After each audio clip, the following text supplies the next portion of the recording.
Hello everyone. Oh, I forgot to turn on the light. How's it going?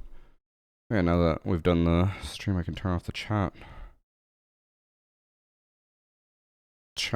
I am curious what you guys want to do today. So I want to do some test server. My last day of test server. And then I was thinking maybe we do a react to a video. I don't know if I should do that at the beginning of stream or at the end of stream. I want to watch Kudos. He uploaded an interview about monetization in Siege, where he interviewed the lead Siege person on microtransactions. So I'm like, I feel like I should watch it. Basically the same or similar to my Alex interview.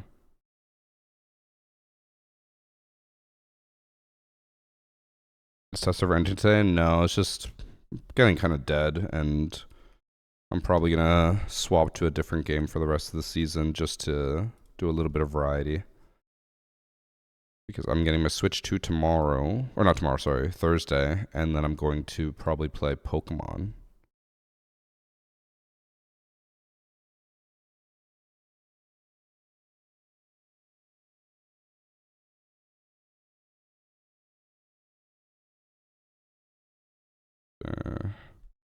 No, not Night Rain. I'm gonna play probably Pokemon Coliseum. I haven't played that in forever.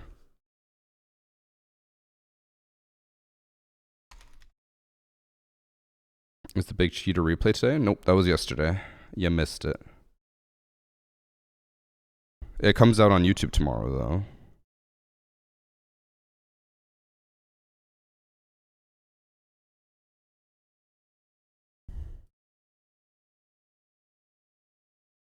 Okay, maybe I'll do. I think I'll do a bit of gaming first, and then we'll react to the video.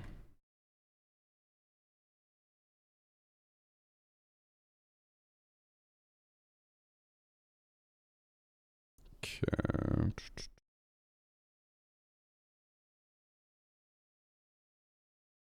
Don't turn chat off on there. Alright. Let's queue.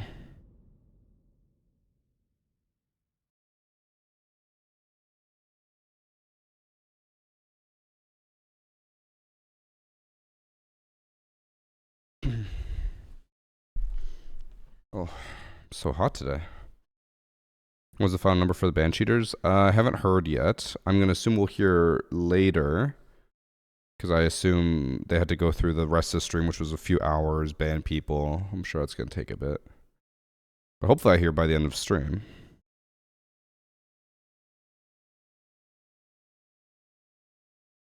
Any possible way to get a console account unbanned that queued in the PC pool and was banned for cheating? Well, were you banned for cheating? If so, no. You cannot get unbanned after cheating. When is the day when admins will look at your matches live and ban people? That was yesterday. It will come out on YouTube tomorrow. At least it should. I'm hoping. I broke my cookie. No. I'm hoping we get the final count of how many people were banned before the video is supposed to go live. To be honest, I prefer the other hacker reviews than what you did yesterday. I kind of figured that would happen for some people at least. Like, you want to see me actually determine whether someone's cheating or not just look at obvious cheaters. But obviously that was a one-time thing, something special. Nigger. Okay. His name didn't even pop up. Why did his name not pop up?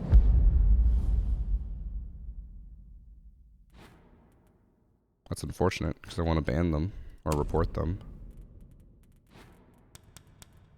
I think it probably was no comms.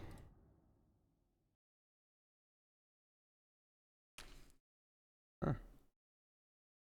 His name didn't pop up, right? I'm not crazy. I don't know who I want to play on test server.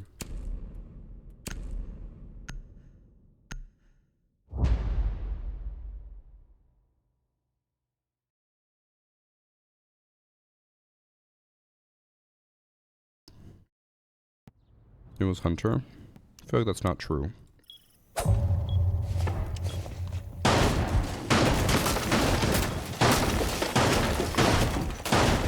Loading new magazine. I'm checking my YouTube VOD.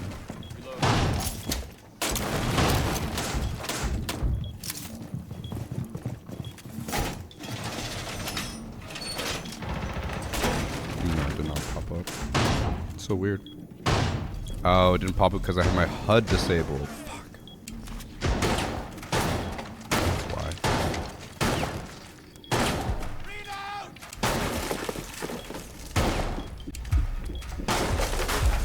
That's what I get for taking thumbnails last night. Wait, that's a shortcut. Ooh.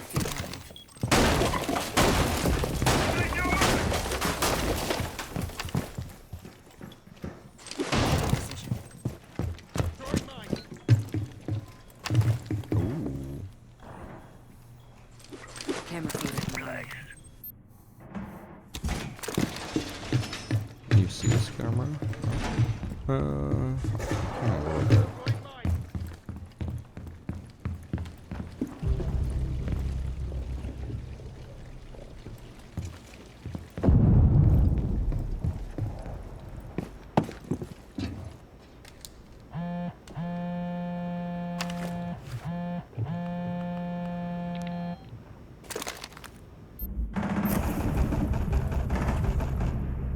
Damn.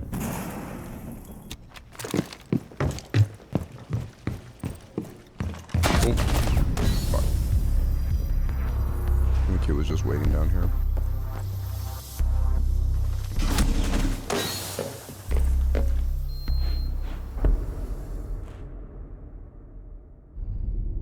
No, I'm taking tomorrow off, Sharpie. So I never run the 6-second ad from DNappy. I'm sorry, DNappy.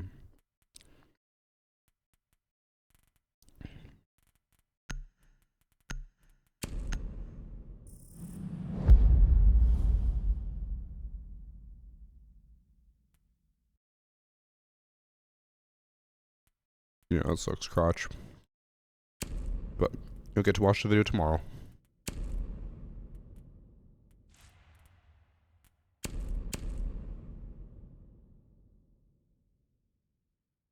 Sounds are still ass. It feels weird because I swear when I played off stream one time, it sounded so much better. But now I swear it sounds worse again. I don't know. Yesterday was exciting. I'm not gonna lie. Like 2 or 3 hours in, I was like, I am dying. Just like watching matches nonstop is tiring. But it was a good stream. I'm happy everyone enjoyed it. If Sharpie even said something positive, that's impressive. Wall reinforced. That's weird. Well, my team have like their mics just straight up disabled.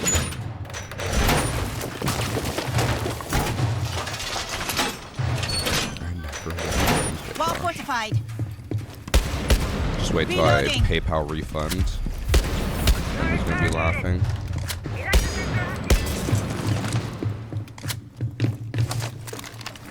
Sensor on. Searching for electronics. As designed. Kiva activated.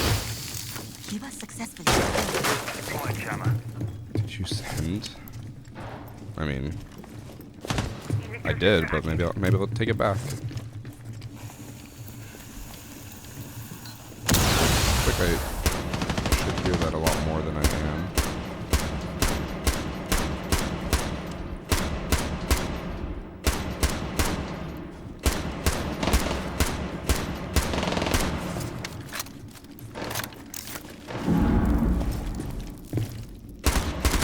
Oh no. Swapping mags.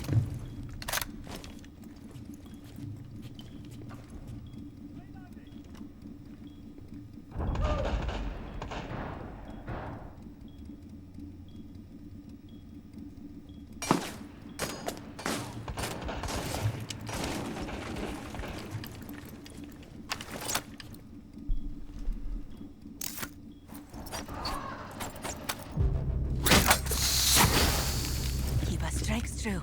Deployed barrier.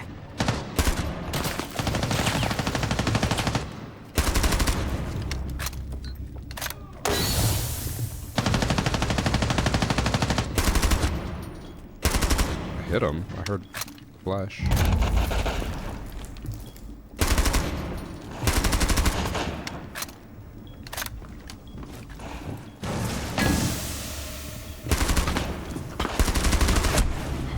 He was on rappel, wasn't he? Or wait, was he? I thought I saw someone on rappel.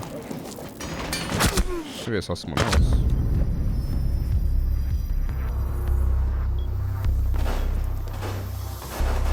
And I assume by echo you're not saying my or my microphone's echoing, is it?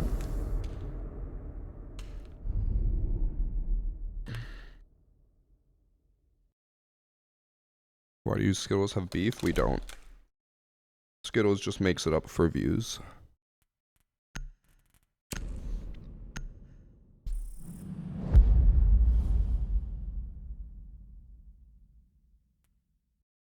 Skittles and I are good friends.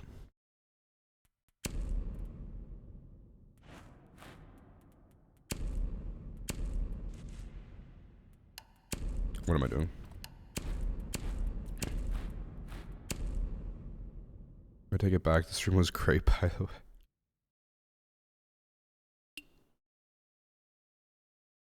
way. Can confirm you can buy Josh's love and affection. Also, DNABby, since I ran the other 6-second ad late, this one's not letting me run it yet, so I'll have to wait like a minute or two. Oh, and the gun echo noise was... Oh, my mic's high.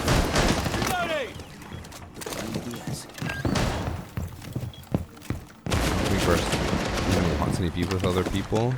Beef is overrated. I prefer chicken. Stop worrying about it. But you aren't correct. I don't really care for the beef.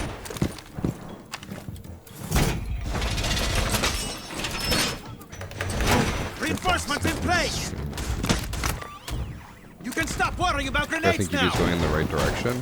I mean, I've chatted a bunch with the anti-cheat team about, well, anti-cheat for Siege and stuff. I think they have a lot that they're doing right, and I think it's going to overall do well for Siege. It's just a matter of the theory, you know, applying in principle. Because theoretically, everything they're doing sounds amazing, but what if it doesn't actually work?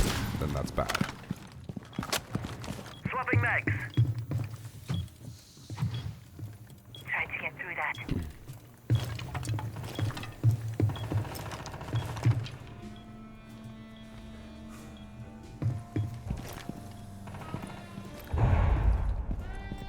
Device on ice. Loading mag!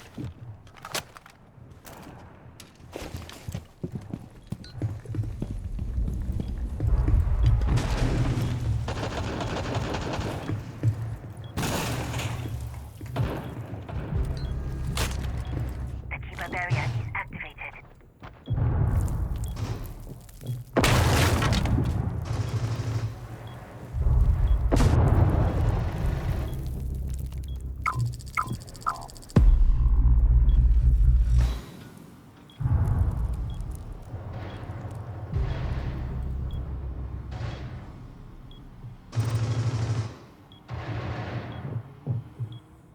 Loading new magazine. I can't tell if someone jumped in or not.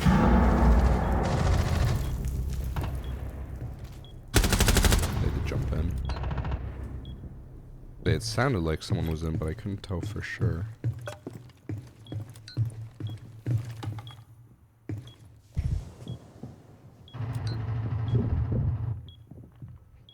I think someone's in again.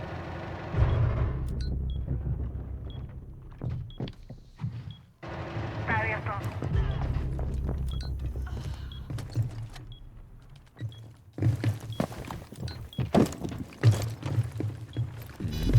See them from there.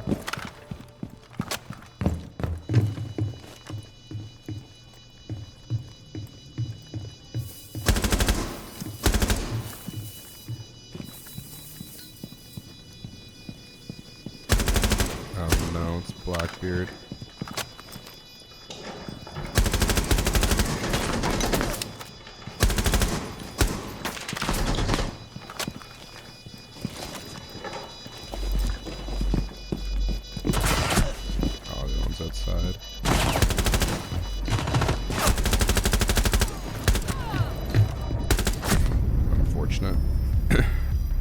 Where did they plant? I didn't even pay attention to that.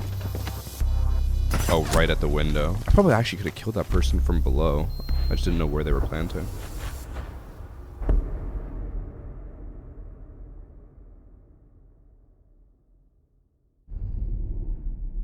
Yeah, Scuff said remove Ben's mod.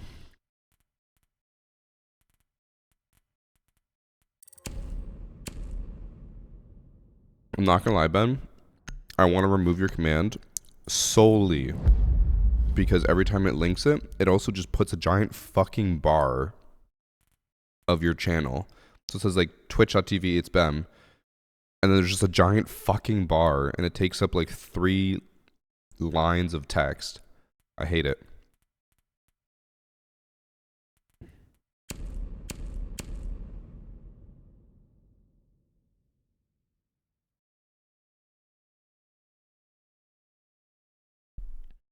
Yesterday's answers about cheating devices didn't give me a lot of confidence. I just love dicks. I mean, I assume you're saying that it didn't give you a lot of confidence because they can't give you specifics, but like, that's how it always is with any, you know, anti-whatever thing support. Like, they can't tell you like, oh yeah, we're releasing an update in 2 weeks that will tackle this part of a cheating device, because if they say that, then the cheater developers will know what to change. And that makes the whole process pointless. So they can't really give lots of specifics. They can tell you they're working on it, and they have stuff in the works, and that they probably have a solution that's being tested. But they can't tell you, like, when it's going to come out, how it's going to affect it, stuff like that. Now, that being said, after yesterday, I immediately, like, I went to the person who I pitched the original idea for the stream to, and I told them about... I didn't tell them what my next idea is, but I have another idea for another stream. And I will pitch it to them probably like next week. And then we'll see. That one I think is going to be much less likely it gets approved. But I think it'd be a really interesting video.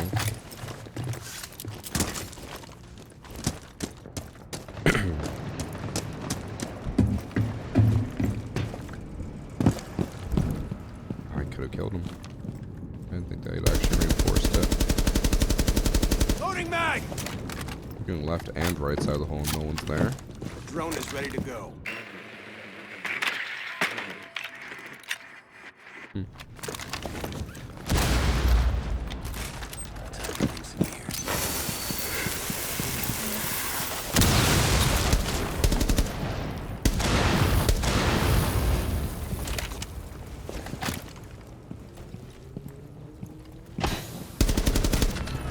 Doing?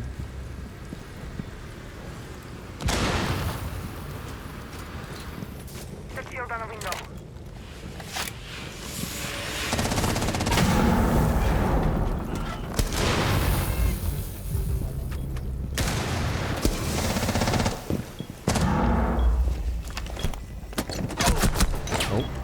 Oh.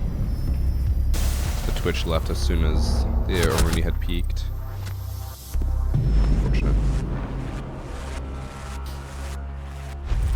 Yeah, we don't know the final count for cheaters yet. I still haven't been told. Oh, I forgot to run that ad again from Last Redemption. Fuck. Thank you for the 69 months, Scott. I now demand attention as an old man. I only kid. How's it going? Good. I'm still a little tired from yesterday. From the long ass stream yesterday. Or not long. It was just like, it was mentally and vocally draining. But it was good.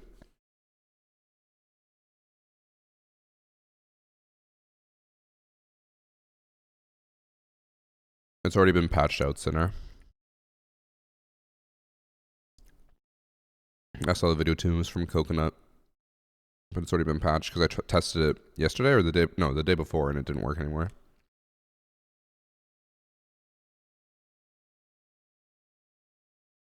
And how do I like the new Destructibles? I really like them. I think they're really interesting and they're going to make for some good interactions, but I hate that most people just destroy them. They literally spawn in, destroy them, and then leave site. It's like, what's the point?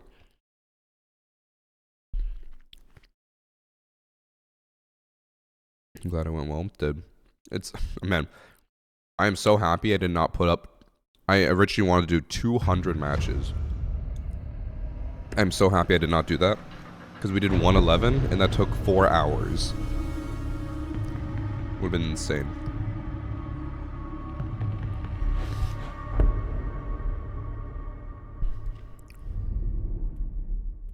How do ads work? I've seen 20 ads since you started. Not fun. I'm not saying you're bullshitting, but let's just assume each ad is 15 seconds, which I think is on the very short end. You're saying you've already received 5 minutes of ads if they're 15 seconds each. And my total amount of ads is set to 5 minutes of ads every hour. So somehow you received a whole hour's worth of ads, and I've only been live for 25 minutes. Now, that being said, I forgot we have had 2 extra 60-second ads run. That is fair. I completely forgot about that. You know what? No, that's on me. That's on me. Sorry, bad streamer. I always call out that just because a lot of people are like, I just got 30 ads in a row. It's like, bro, you didn't get 30 ads in a row. You got a lot of ads. You got like 10, but you didn't get 30. I forgot we had people redeeming the 6-second ad every 10 minutes. Yeah, normally I don't run that many ads. Again, 5 minutes of ads every hour, but people keep redeeming the run 1 minute of ads.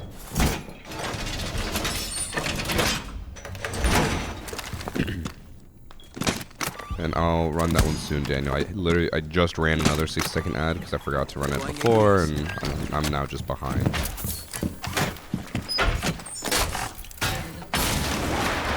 And is it cheating if you use a controller on PC? No, it's actually a huge disadvantage to run a controller on PC. Because controllers on PC are worse than mouse and keyboard.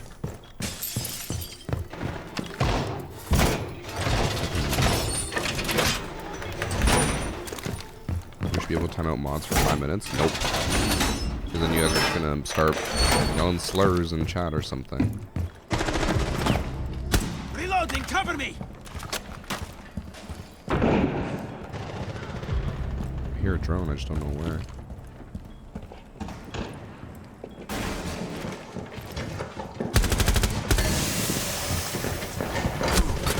Oh. Oh, they're in. They've completely taken... Oh, because Malus is AFK. I forgot.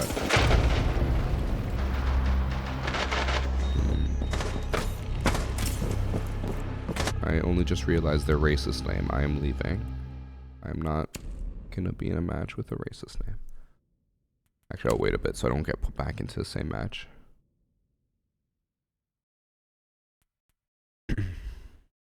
My friend plays roller on PC and he won't switch. Selling my elo, but I love the homie. That is the worst when you have a friend who's really bad at a video game, but you want to play with them. That was literally me and Rob. I would play Siege with him for like 6 hours, and he would get 2 kills in 6 hours. I'm like, bro, how?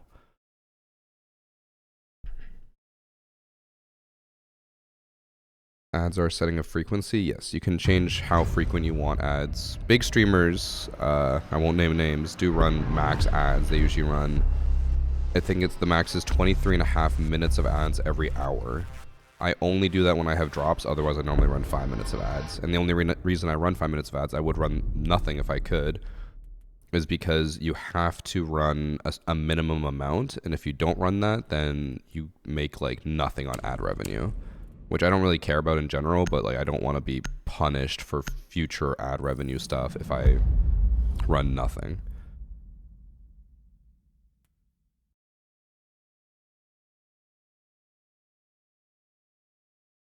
When my stack is on controller, most of the time I can't tell they're on controller. I mean, there's good people on controller, but there's a reason why controller is more popular in the casual community.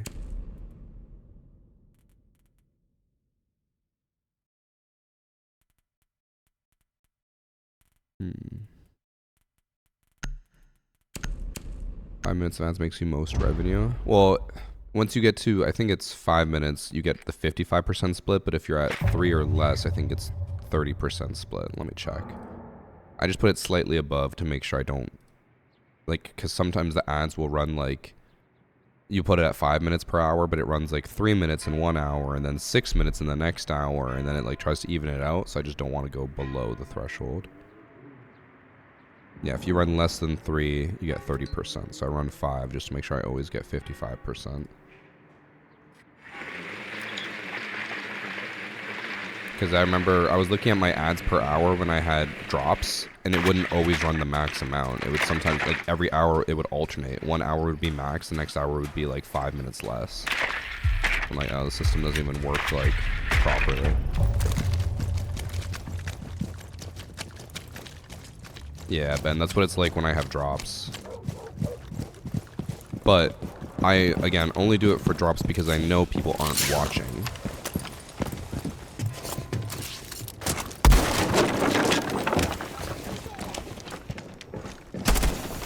Oh. I'm not gonna lie, I thought this was Blackbeard. Oh, this is Sight. Wait, what?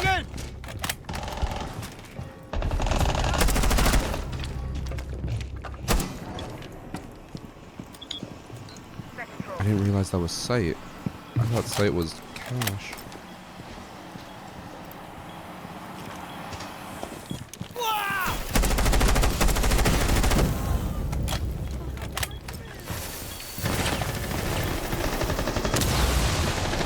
Give me an ace. An ace! Guys, I don't want to give myself too credit, but was that not a smart play to run through the pipe? They thought it was completely safe because the fire was coming through. They were not looking at me at all. I ran through the fire. Killed them. They didn't expect it.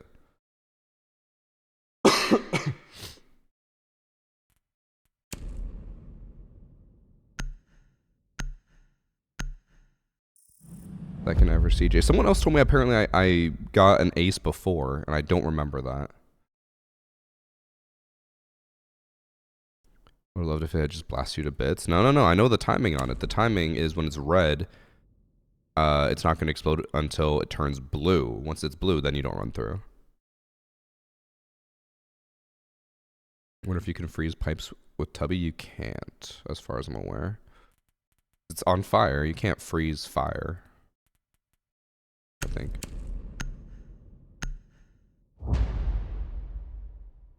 Accidentally getting an ace in Siege X.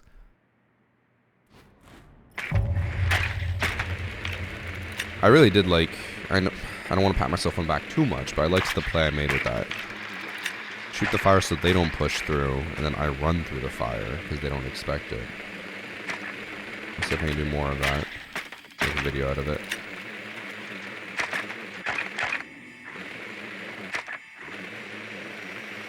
Out of the basement. Nope. That's okay.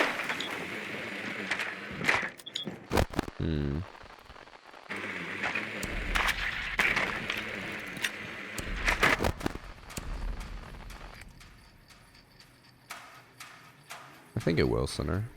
I haven't tested it.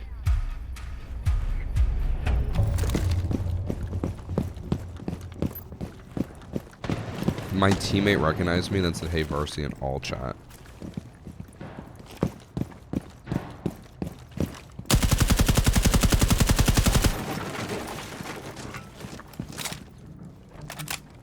Setting up a breach conduit. No, it's we're not broken.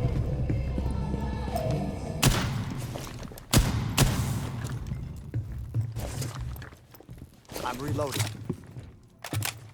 I just love Dex, bro. 19 months of Prime subs. I hope you enjoy the benefits I'll of find business you, or and something then- like that. Anyhow, 4. Found Oh. you.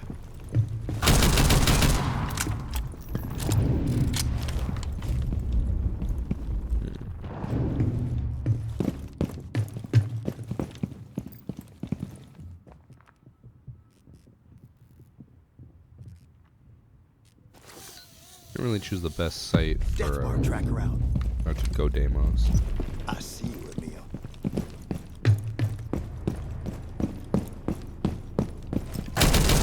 Dropping mags.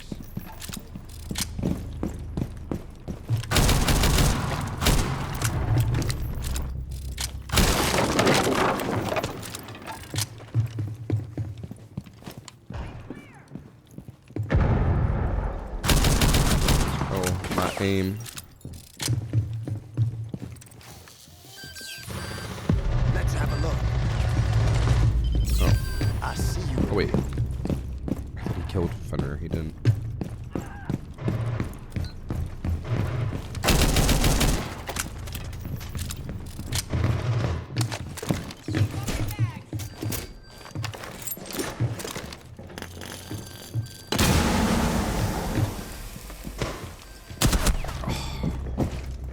Try to take advantage of the smoke.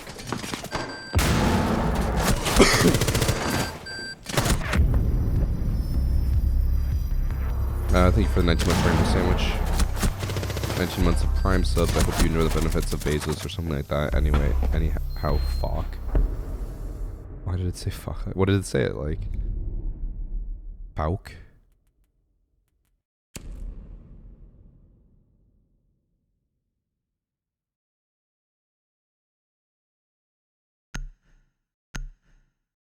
Destroying a hatch with 4 bullets with a revolver is crazy. Yeah, I mean, they want to give him something special. And as far as I'm aware, revolvers are incredibly powerful. That powerful? I don't know. It said Fuhawk. Fuhawk Tua.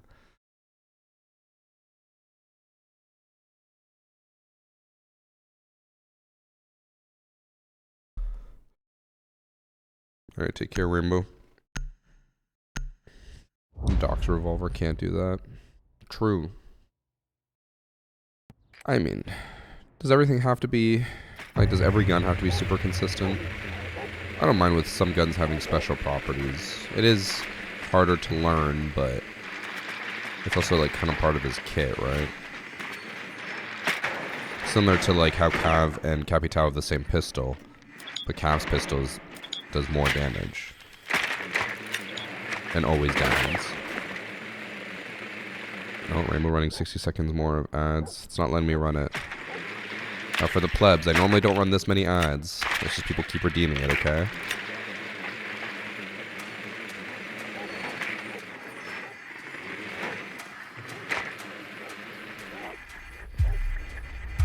Oh, if they have Clash on here, it's gonna actually be hell to push up.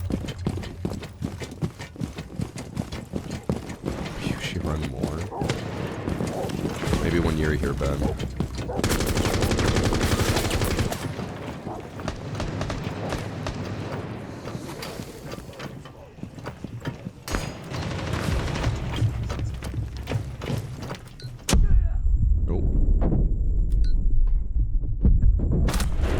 My teammate is...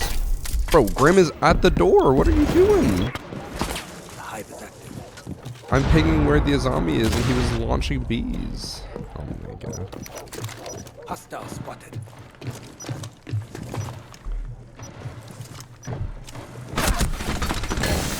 Dodger's getting lit up.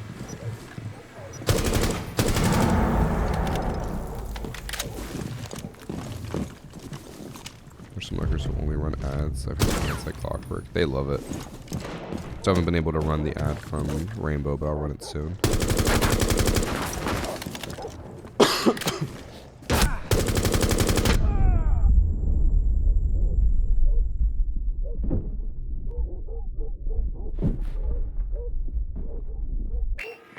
Also, chat, tomorrow I'm going to Target.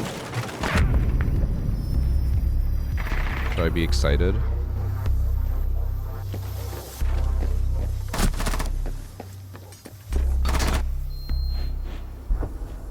We have some like US gift cards that we gotta use, and we're like, fuck it, let's use them at Target. Have you never been? No, I've been before, but people really hype it up. They really say Target is like the 7th wonder of the world. What I might use it for, I don't know if Target has many board games, like good board games. I might use it there. Annie wants to use it at Target and Barnes and Nobles for books. I want games.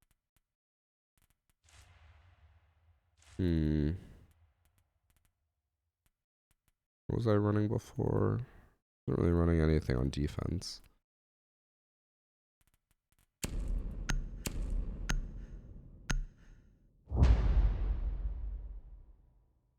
Target is overrated. Great. That's okay.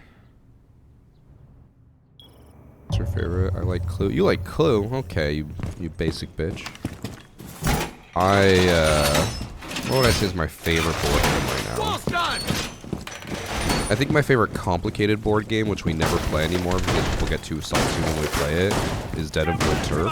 It's a like 2-hour, 3-hour game. The one we play the most is definitely Catan. That one's a bit more simple. What else? I think my favorite party games right now, there's like 3 of them, all from the same publisher. Just One, Fun Facts, and So Clover. We just played So Clover. And they're all really good. I can't shoot the fire extinguisher from here. It's pronounced Catan. Catan. I hate Risk, bro. Slate. You spend like 2 hours setting up just to lose. Imagine Varsity gets into D&D. I play D&D.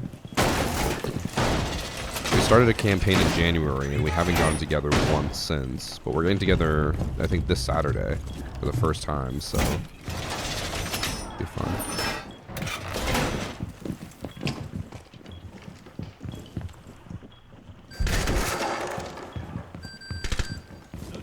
What am I hearing?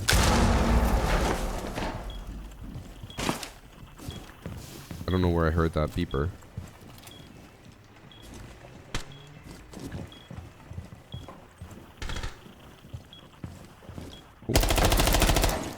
Changing bags. I guess that's where I heard it. I don't know how she got in there, but how did she get in there? Wall's not open. That's not open. This isn't open. She walked past mute. She walked through there. That's crazy.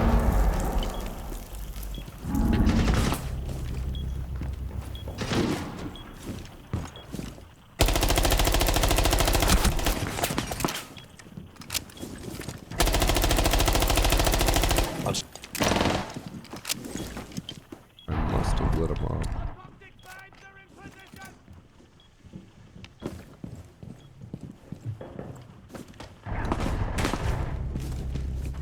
I didn't hit him once? I didn't get an assist. Or did I get an assist? I have an assist, but I didn't get points for it. Are there no more points for assists?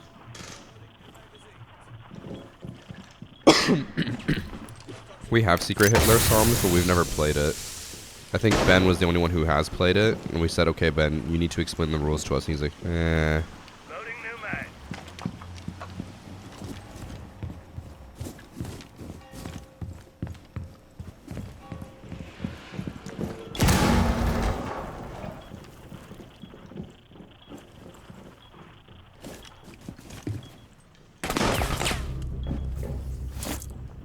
Seeing clear. Setting C4. Bro, I can't see shit through that smoke. I thought I had a play there.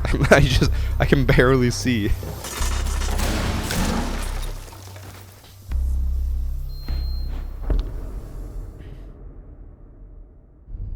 Gotta have 6+ players to make it the best.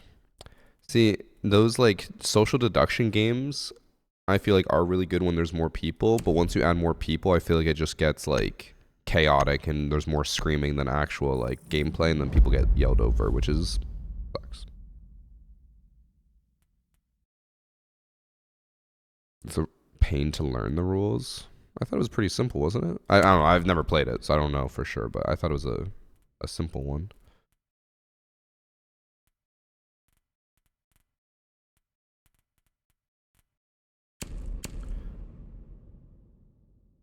It's overly strategic. Oh, Monkey Palace. Wait, what?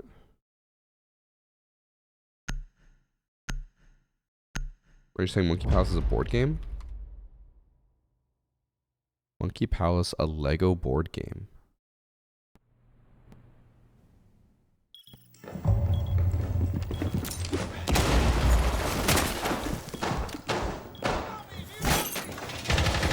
I think I might know what I'm buying in Target.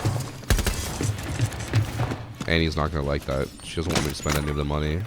She wants to spend it all herself. Yeah, I have it, Thomas. I did the Kickstarter.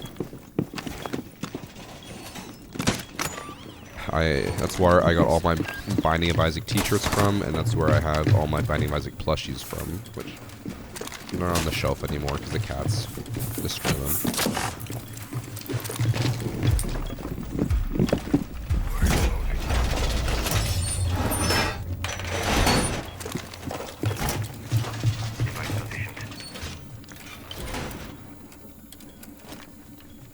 Reloading! Oh, I could hear that.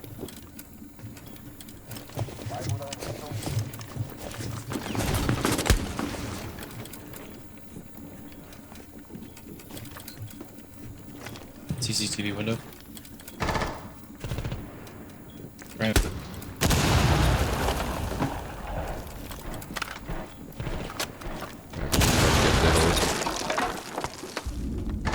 See a shadow.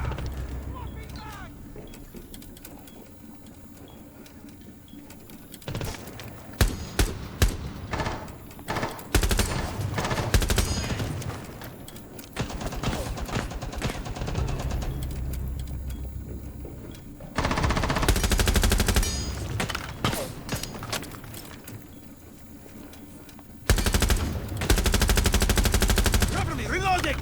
That's my last bullet.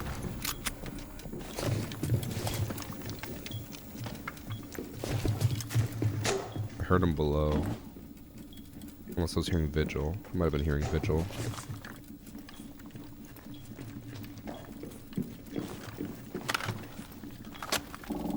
Want to see the kitty? The kitties are downstairs napping right now. If I bring them up, it'll just wake them up and they'll probably get chaotic.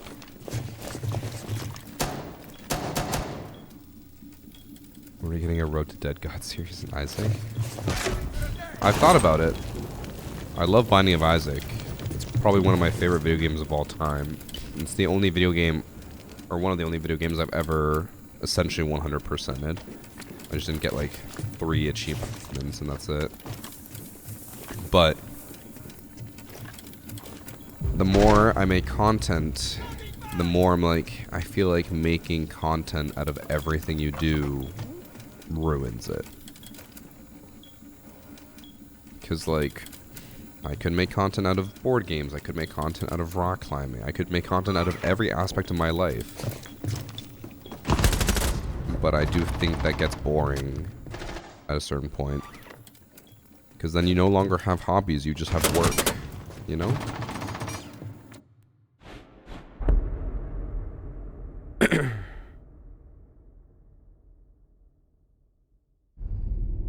Just waiting for more Minecraft. I have been wanting to do Minecraft as a, like, series, or not series, like a fun in-between seasons thing to do. But I don't think I'll be doing it anytime soon. Because I think Thursday to probably Sunday, I'm going to be doing Pokemon Coliseum with Hacker Replay sprinkled in somewhere in there. I do indoor bouldering, Zeus. Actually, like, that's why I was late today. I was bouldering this morning. I feel like I've been getting lazy and I go more for the socializing than the actual climbing. Or not that I do it for the socializing, but like when I go there, I socialize more than I climb. I should climb a lot more.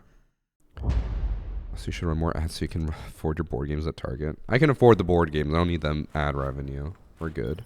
But speaking of which, I never ran Rainbow's ads. I finally went through. And now someone else can redeem it. And then I'm going to be like, oh, in 10 minutes I'll run it.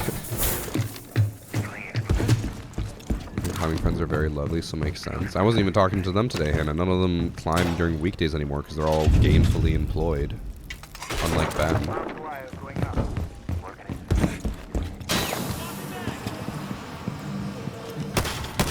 But today I was talking to this couple that, I think the guy is Romanian and then the girl is Norwegian. And I had talked to them before because one of my rock climbing friends told me about them. He's like, just so you know, like, one of them's from Norway, so if you want to get some tips on Norway, you can ask them. And so I chatted with them and then told them about my trip today, because it was the first time seeing them since I got back. Thanks for subbing the Imzo.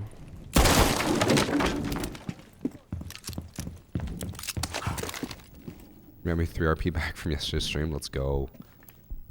Big part of me for bouldering is talking to people and vibing as we help each other through the climbs. I agree, but I found that I just climb considerably less now. Like when I go, I climb like a handful of times when I should be climbing every... Like I should have like a 1 minute break max, but instead I'm chatting for like 15 minutes.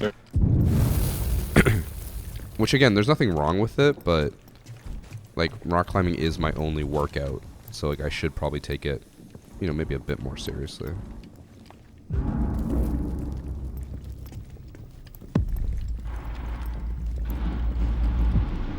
Oh, just here. Was that below me? It was. Oh. I thought he went more to the left.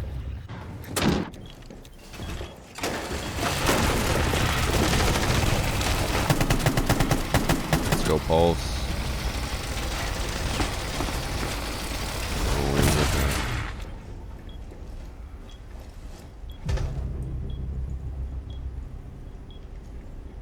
Watch him try to take my money.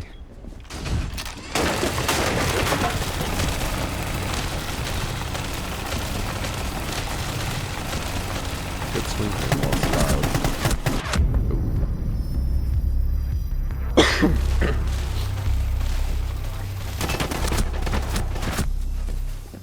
You think it's possible there are cheaters on test server? Maybe. I mean, the way the Pulse was moving, I thought he was, but I think he's just kind of new.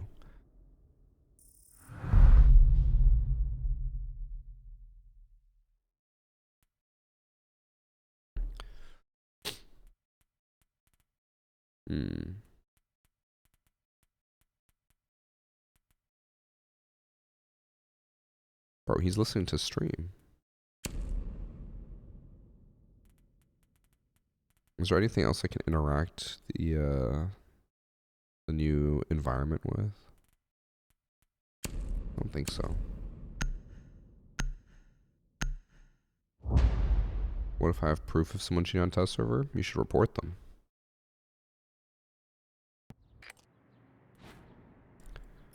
Normally it does happen. We've had in the past where we had 2 people cheating on our team in test server, and then I reported both of them, got them banned, but it does happen. It's an unfortunate reality. There are cheaters.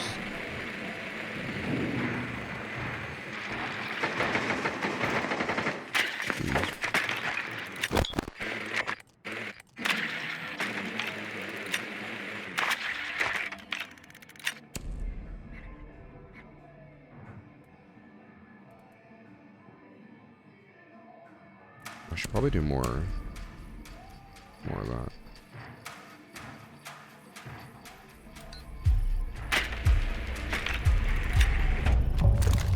First match I played on CJ's test server was against Sir Pineapple.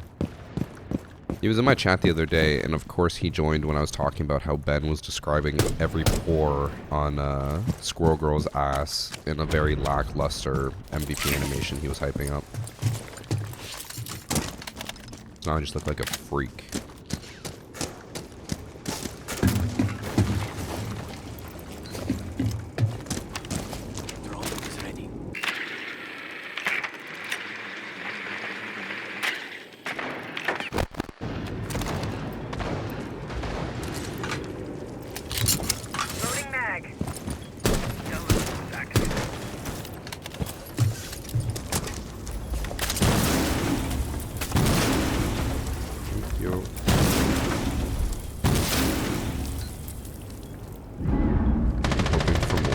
I mean, with the way Ben described it, he's like, they gave her a swimsuit skin, and like, all you see is just ass.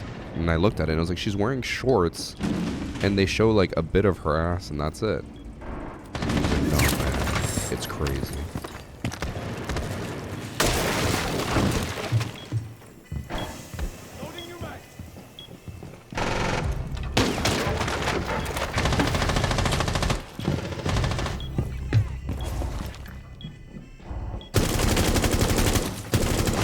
Ah! Reloading.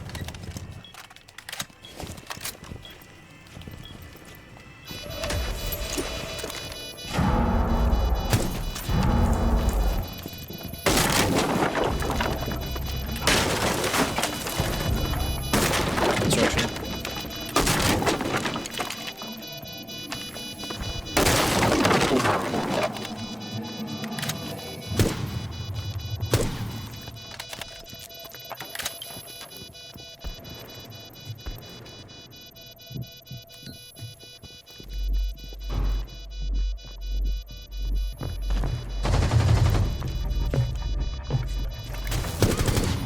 Oh! He fried me. I was gonna troll him.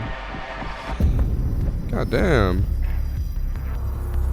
I was gonna like tap him and then like back up a bit, tap him, back up a bit, and then he just fucking headshotted me.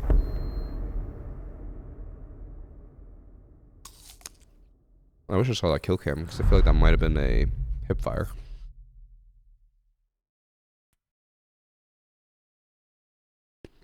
Have my Coliseum team picked out already? No, bro. I remember shockingly little about that game.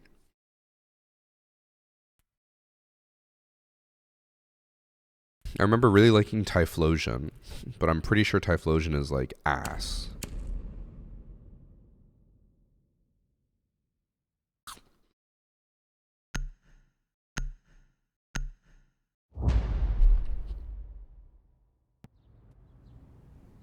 Doing 10 mans on test server with chat?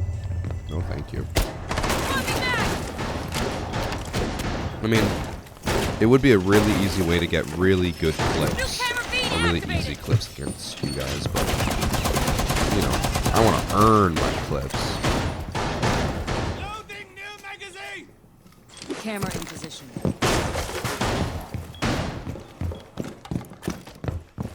EU activate. New feed. Just saying we're freelo. I mean, you said that. I implied it. We'll switch to will be here on Thursday. Nice. They call me asking if I want to pick it up at midnight. I'm like, fuck no. Who the fuck would pick up their console at midnight? Rolling jammer. I'm picking up probably at like 9 a.m. the next day. Actually, I probably should go sooner so that I can download Coliseum ASAP. Deploying C4. Loading new magazine. It's Jackal.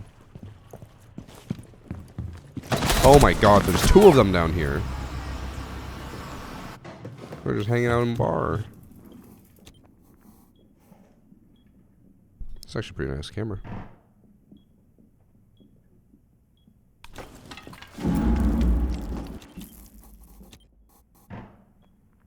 It's a console exploit, lead play. I would not recommend doing it because it will get you banned.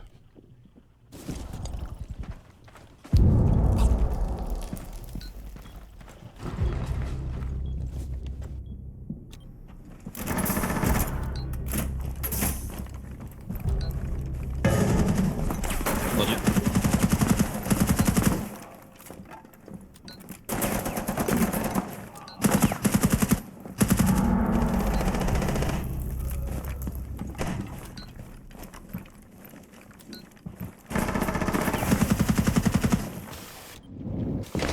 C4.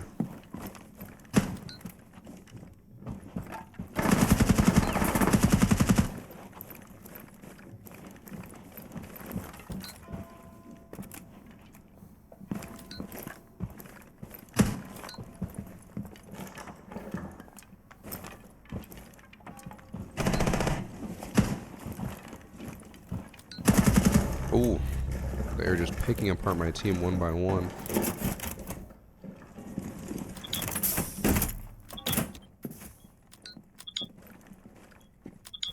Got a red ping to stress them out. Nice.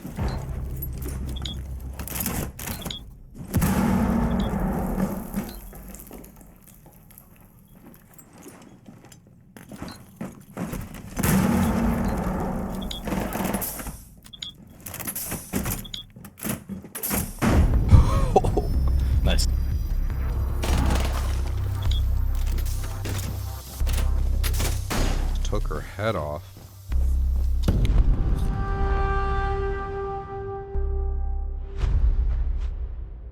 Just joined a red ping on Valcams. Bro, there's a time and place. As Evan would always say, hit him with the reds. And they get stressed. They gotta fight you while also being pinged. I think that's pretty good.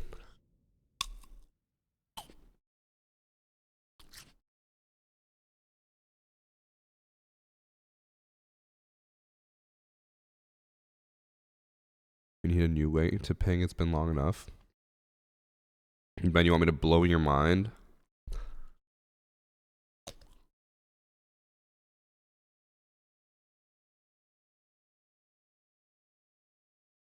Let's play with these guys who are doing it with Maestro. Will that, nice, you mean, will you get banned? You, if you didn't do it, probably not. If someone reports them, they will get banned.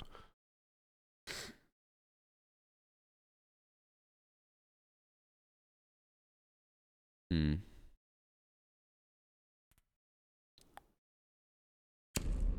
gonna just cancel my queue because nope. It was taking a while, but I'm gonna just show Ben this, and then I'm gonna go grab an allergy pill because my condition's really bad right now. But when I took an allergy pill yesterday, it completely went away. But Ben, I'm gonna blow your mind, okay? You said they need a new way to ping. It's not working. I can't choose a direction, but it exists. I don't know why it's not working. I can't choose anything.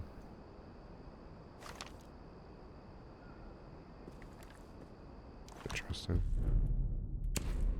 Has the cough lessened? It's definitely gotten better. It was really good yesterday after stream, after my allergy pill kicked in, but it's just annoying right now. I'm gonna go get one. Be right back.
Look who I brought up. It's Cece. One of the kitties.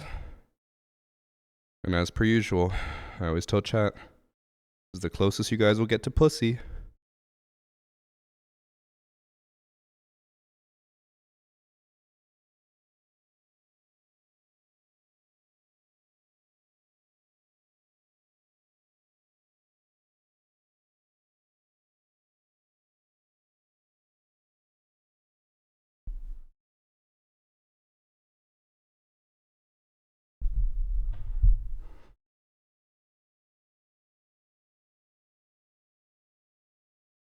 She immediately jumped off and just started leaving me. Have I done the Capcan organ test? I did actually. I did it yesterday. Did not work once. I tried it on local and online, and in both cases it worked as usual. I shouldn't say that it didn't work. It didn't work the way you said it would work.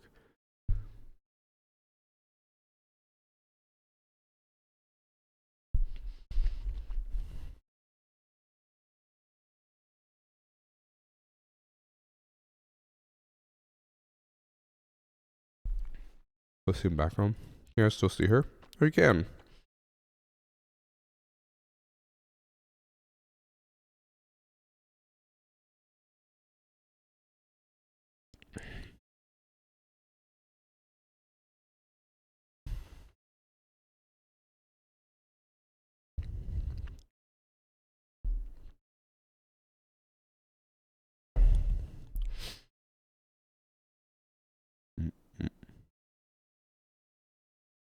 Pet the kitty.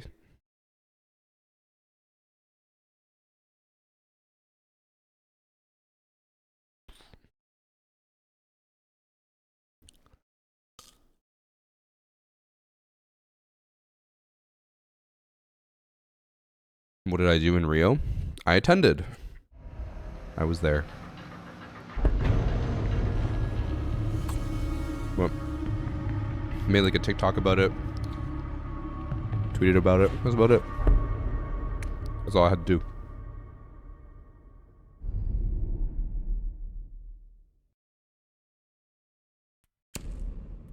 And Hannah got mod because she messaged me last night, literally begging for moderator. I mean, I forgot to tweet that I was live. Bad streamer.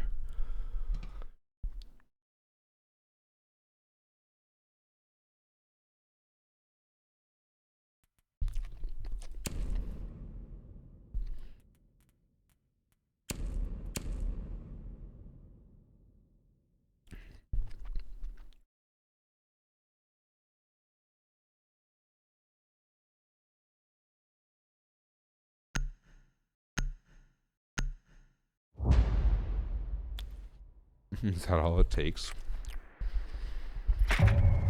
No, Hannah needs to test out moderator stuff for when she moderates the Warframe stream.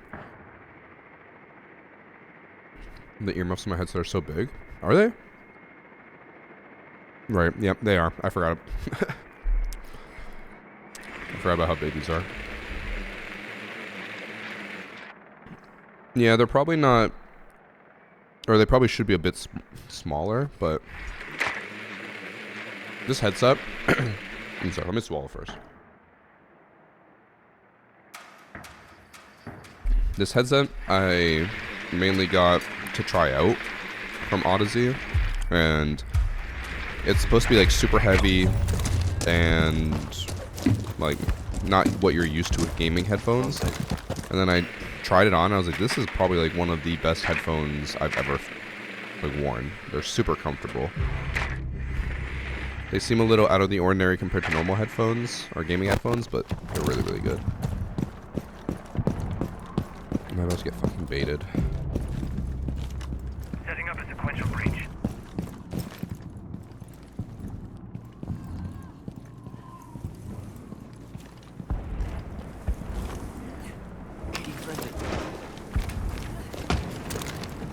Gotta reload. I'm stuck. Oh, can you just hit me with the new ping? How do I say you're welcome? I can't.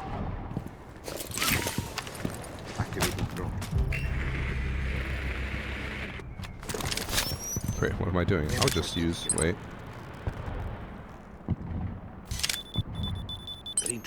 Wow.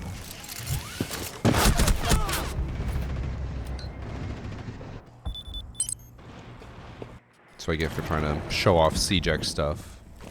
Death.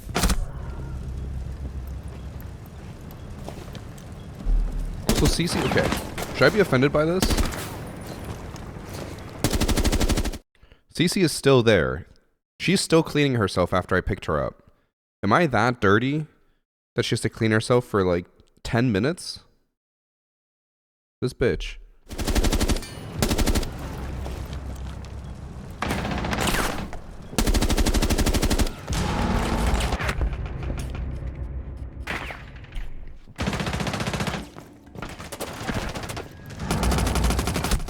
You just shower. Yes, bro. Okay. Josh, you're the last person who I'm going to let roast me. Josh wears rubber gloves to wipe his ass on the toilet. There's dirty and clean, and then there's Josh. I don't know why we're betting Doc. I also just realized the enemy team has the racist name again. I'm leaving the match.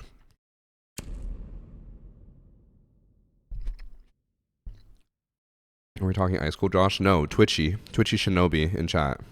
Not Ice Cold. Josh, how dare you try to run Ice Cold's name through the mud like that? That's crazy.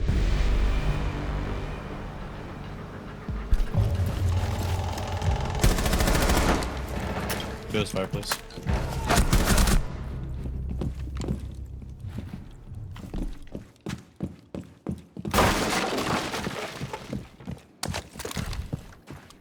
Damn, my bot just fucking yeeted for pineapple.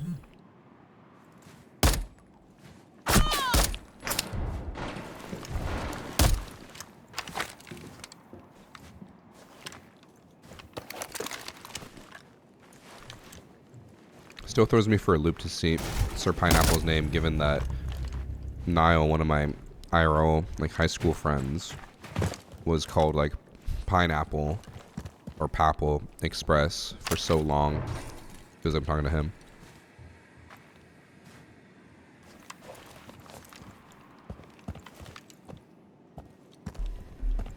What did Josh do?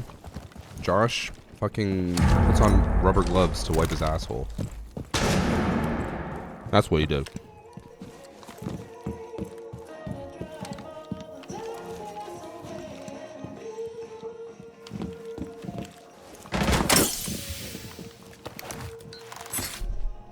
Warden's on, or Legion's on 3. It's back in the hallway now.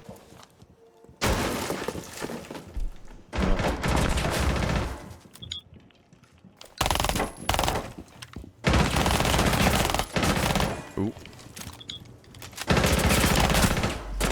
Directly behind. Directly, yeah, he was. I know I was chewing and I wasn't paying too much attention, but I feel like I should have heard that warden walking up right behind him.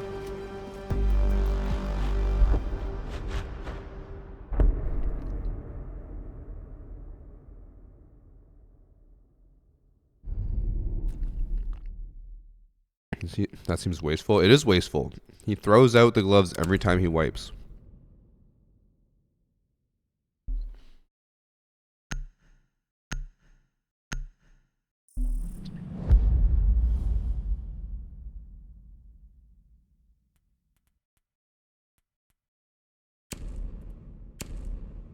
Josh, it's time to grow up. You know?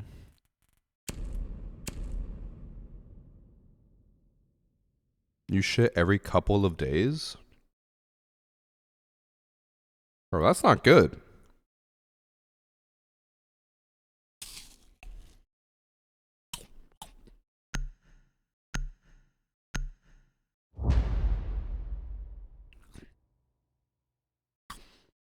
It is what it is. Okay, I'm about to tweet them live, so I need to go get a screenshot. New feed active. New camera feed up and running.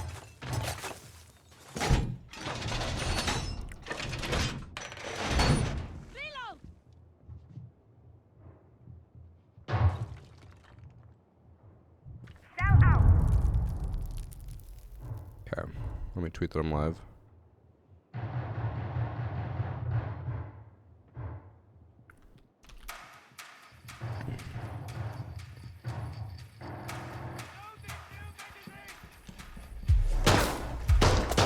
Swapping mags!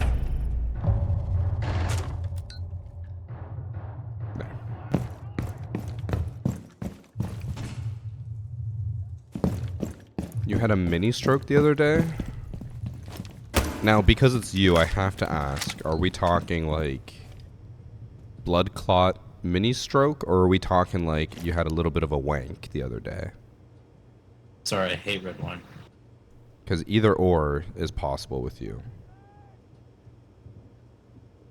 And I think mini wank is probably the more likely occurrence.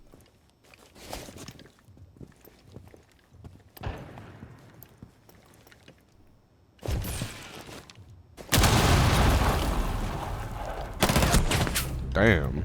They're ready for me?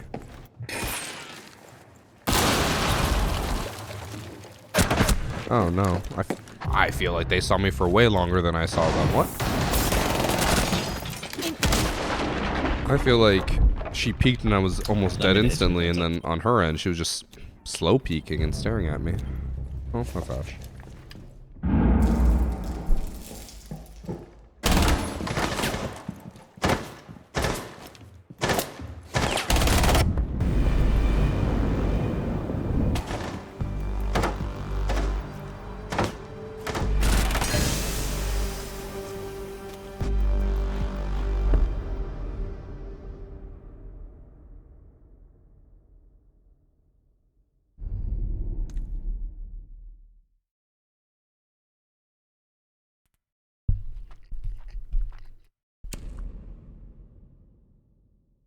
Was a hacker replay with devs? Yesterday.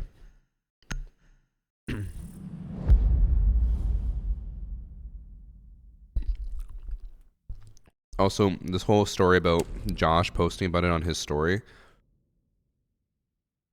Now, Josh, I know you're not that guy, but I keep seeing reels about it, so now you sound like that guy.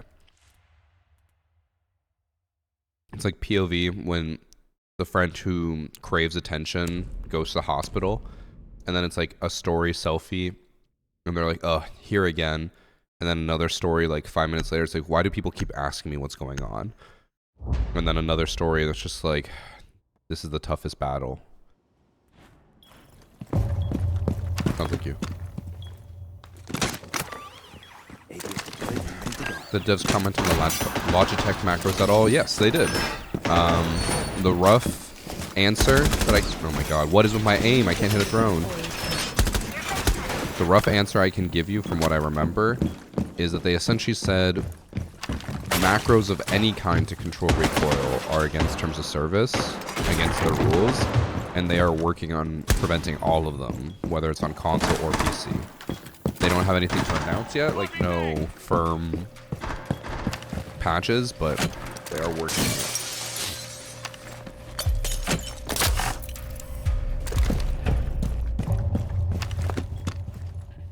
Thanks for 7 months, Mario the Man.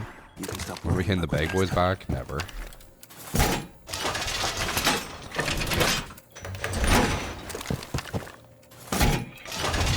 I currently see Drew maybe like 3 times a year, 4 times a year.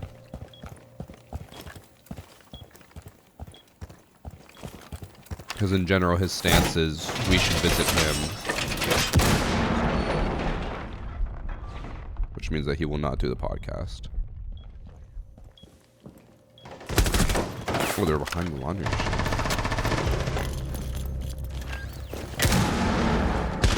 Oh no.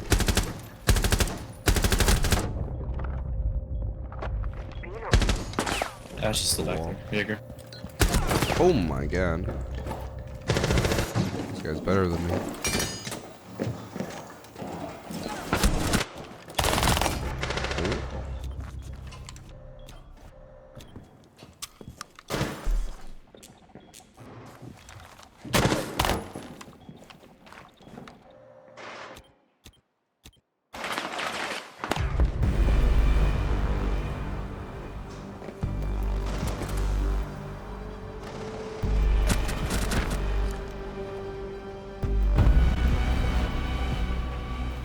I'm surprised I got to see Drew. He almost didn't. Drew straight up told me that they were putting in a lot of extra effort just to make sure that they could come to my birthday party. And I was like, damn, I didn't think it was that complicated of an ask. Because he did say that they were flying out the next day on a week-long trip for a wedding, which I was like, I feel like that's a long trip for a wedding, but I don't know the details.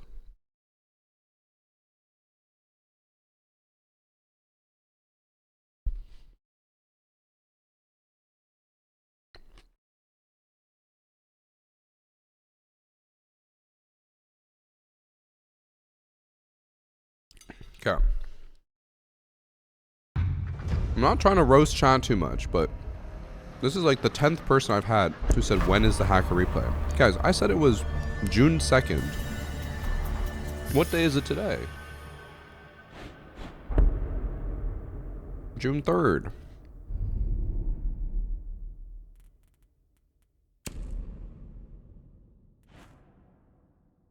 I don't think I'm asking for too much when you guys should know what day it is.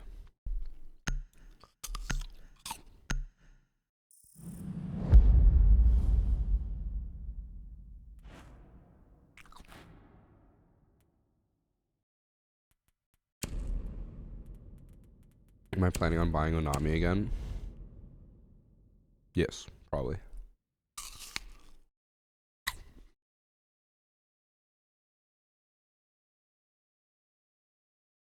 You know, people don't listen just like people don't read signs. But like, in the video where I announced it, I said, I will be banning cheaters live on stream on June 2nd with Ubisoft's team. Like, you had to hear the date. I don't think it's possible to know that I was doing a hacker replay with the Siege dev team without hearing the date. Oh, maybe I'm crazy. We've got to wait a whole year. Okay. TikTok brain.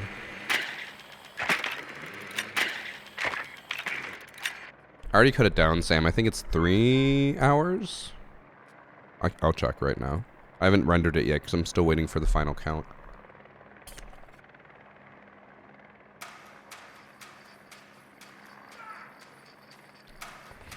Let me see. Hacker replay 200 is 2 hours and 50 minutes.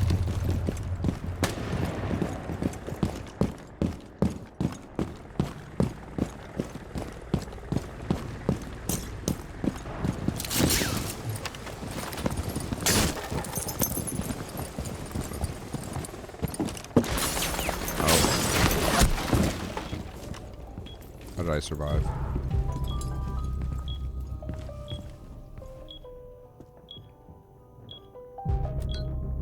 Gamma sequence activated.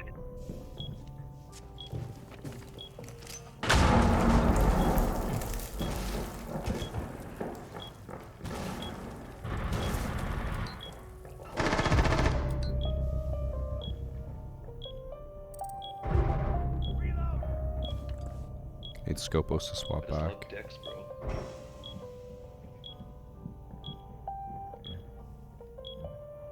Just not gonna lie, I can't hear them at all.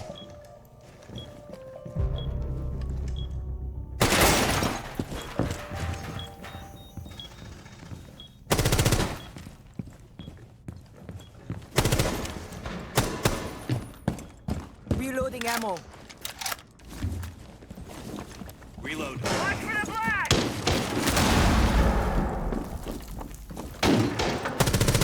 I thought that was Buck.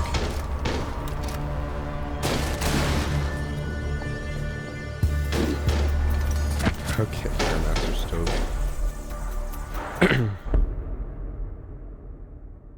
Sound isn't fixed. It has been fixed, but then it feels like sometimes it's not fixed. I don't know. It's hard to tell. I've been back and forth on it.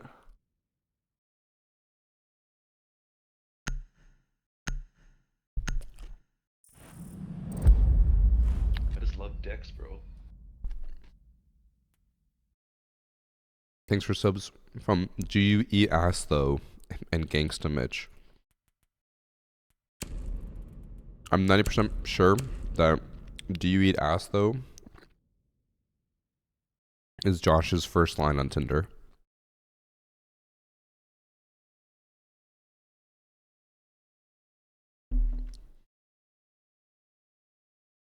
Yeah, 3 attack, 3 defender bans.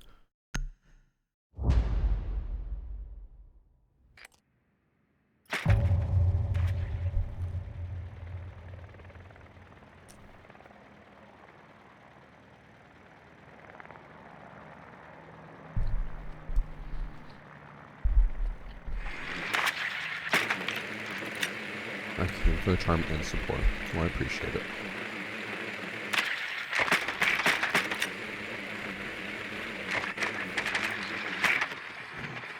Also, I feel like test server hasn't been getting updated daily, or has it been, and they're just not taking it down.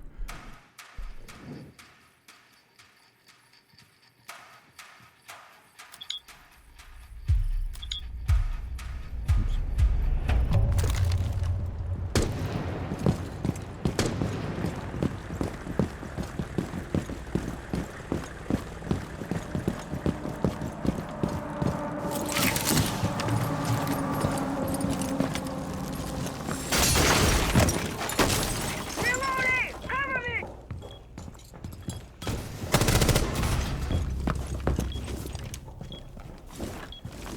I'm planting ram. Mind the bomb. Gemini exit. Oh no. Boogie deployed. Boogie is a boat! Echo should be fine.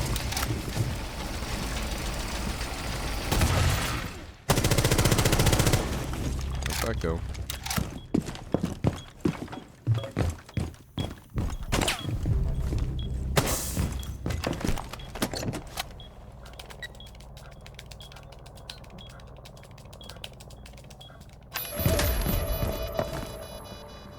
So now this is theoretically completely unwinnable for Scopos, because he either has to jump out and kill me, which makes it so that he doesn't have enough time,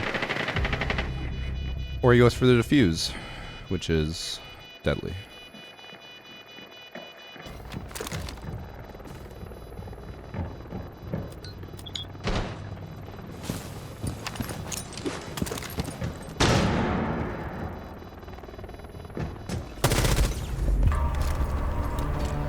Easy.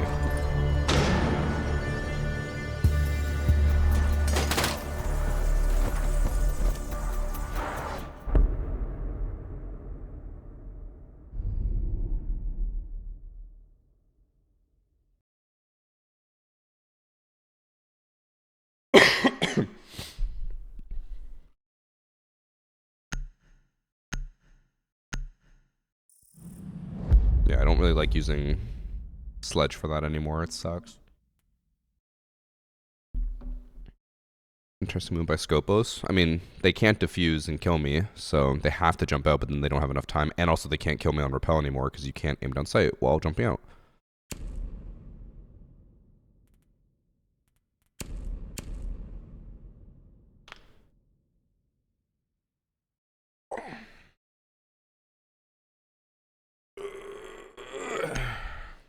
This game has too many cheaters. I am still fairly convinced that when CJX comes out, cheaters are going to just disappear. Not by a miracle, but I think from their actual anti-cheat updates, I think CJX will remove a lot of cheaters.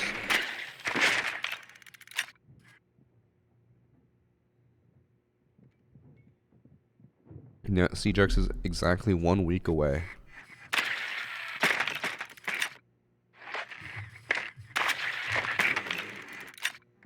Oh, they're upstairs at the end? That's crazy.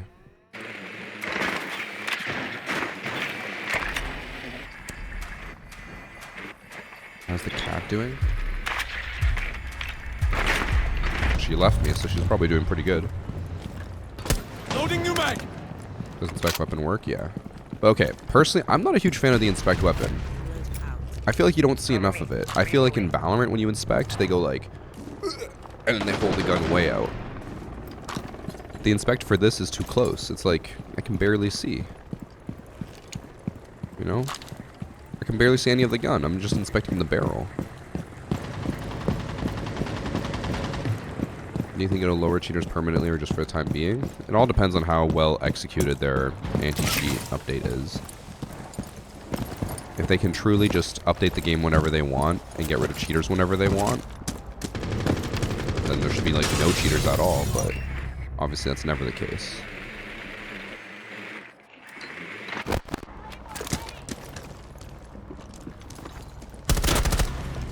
Once on the square, they just...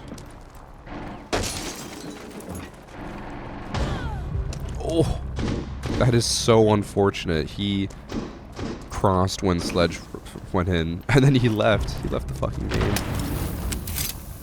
Activating cell resistance.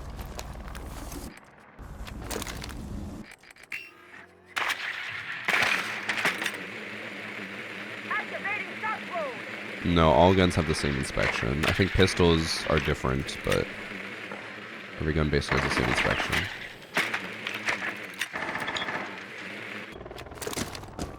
So meeting and closet.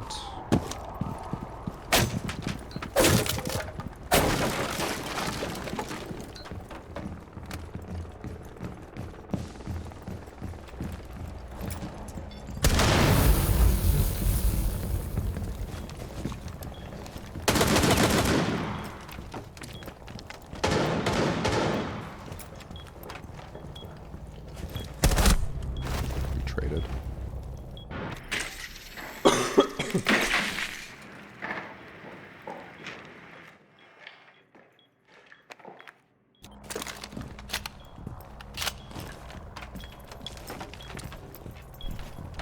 Delta Force is one of the best weapon inspections.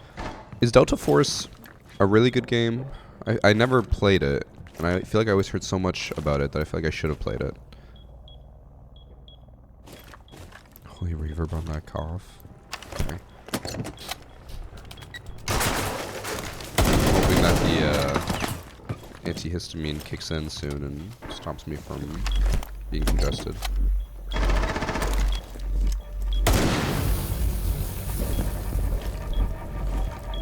Got a plant.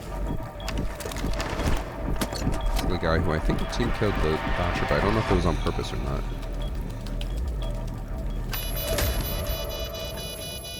Close left.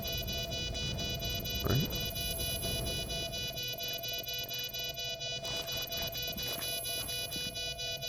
It's not the best game ever, but it's enjoyable.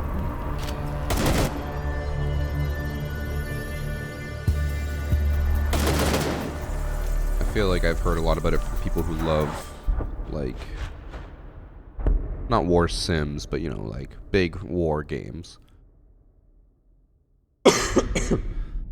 Too many menus and currencies. What game was it? There was a game recently that failed, and people, I think it might have been X Defiant, and people said that one of the reasons was the currencies. They're like, it's too complicated. There was like, there's 5 or 6 different currencies. Or maybe it wasn't a game who failed, but maybe it was a game that just people were criticizing. It might have even been like Assassin's Creed or something. They're like, why is there so many currencies? We don't need that many currencies.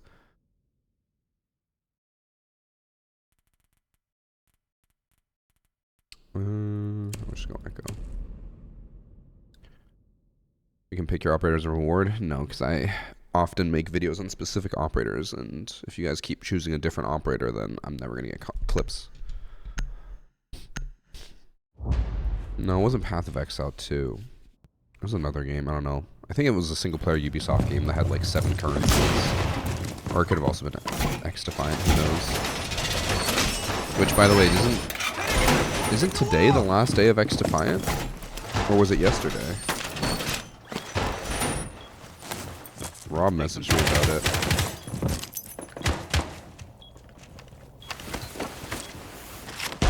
Oh, tomorrow, or today. Loading new magazine. Yeah, today is the last day of X Defiant. R.I.P. Never forget. Also, thank you for the raid, Sebi. Hope you had a good stream. Oh.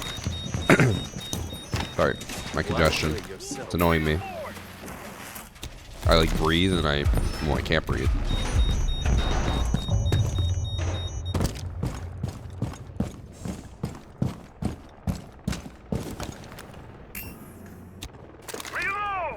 The revive exploit? I have not seen that. Unless you're talking about like the really old one where it was like if you're Doc and you have Rook armor, you can insta revive when you get downed. We have to save X Defiant load up.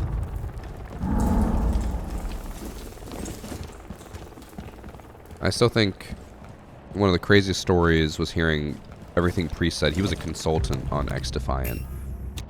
And from my understanding, essentially every time he ever gave feedback about something that sucked about the game, the devs just told him, yeah, but we think people will like it, so we're going to keep it. And he's like, well, what's the point of me consulting if you're just going to ignore all of my advice?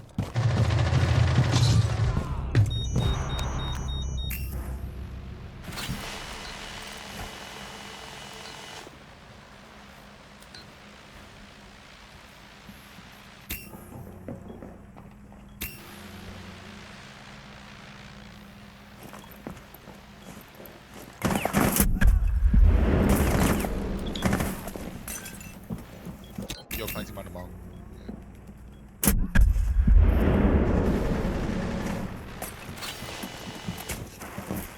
No. My god. That's so annoying. It didn't stick to the ceiling properly. I could have stopped him from planting and then rotated over and impacted him again. Oh, wait, that was his head. Priest killed it. I knew it. It was Priest's fault.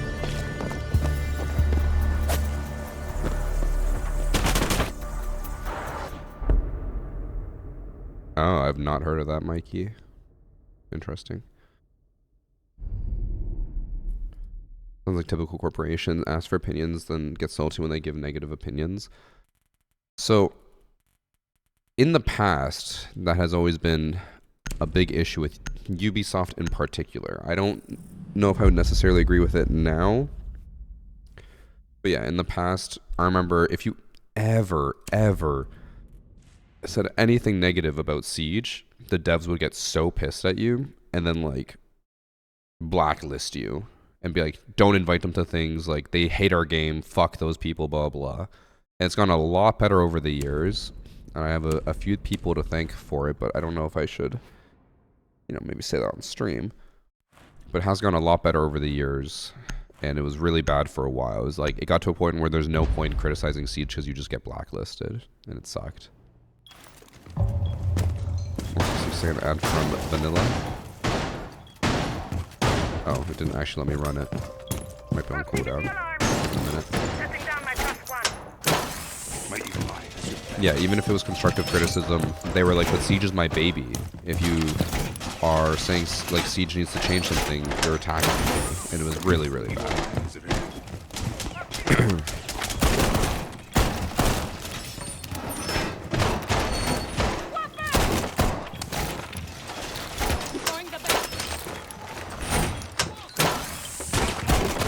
But then the issue is that it was also a vicious cycle, because if you would criticize, even if it was constructive criticism, if you would criticize, they would get pissed and then blacklist you, which would then make the creator pissed, which would then make them be even more critical in a harsher way, because they're like, well, fuck it, I've already lost out on being invited to stuff. So it was just a vicious cycle of like criticism.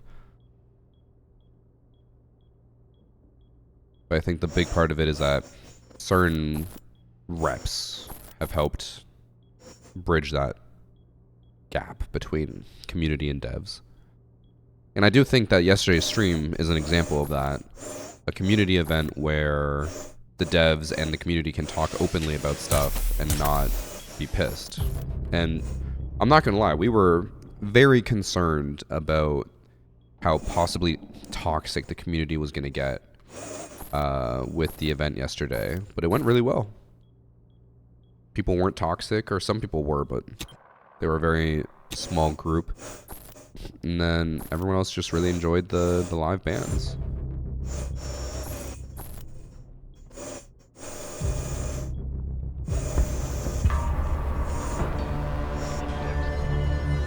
Thanks for sub Zasleon.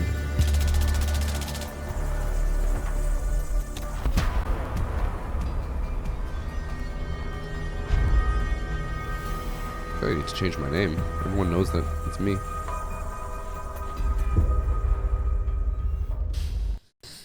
Ugh. I'm gonna go blow my nose after I change my name.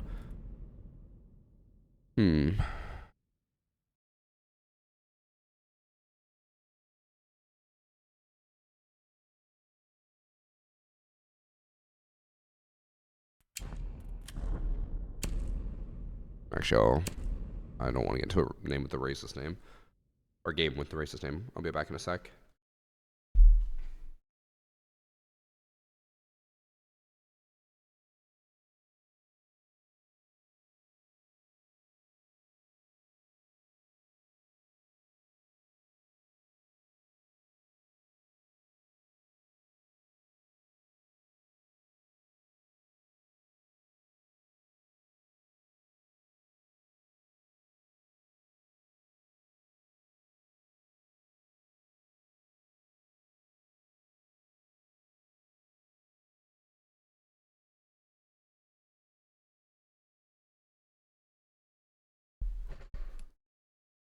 I'm back.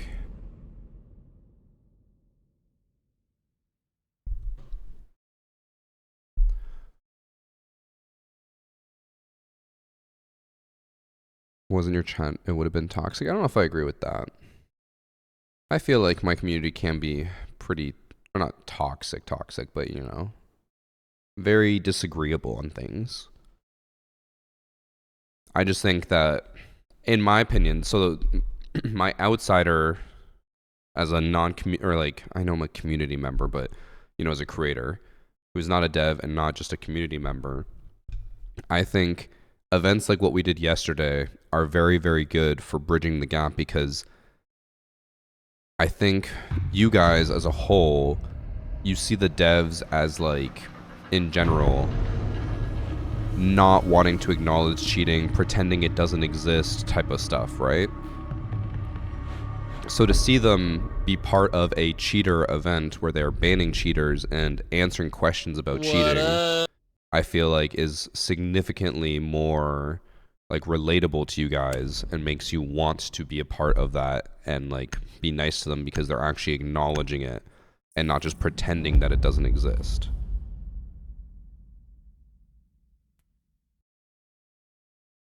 You guys can tell me if I'm right or wrong, but I do feel like I might go for the metal quick plant if anyone wants to help.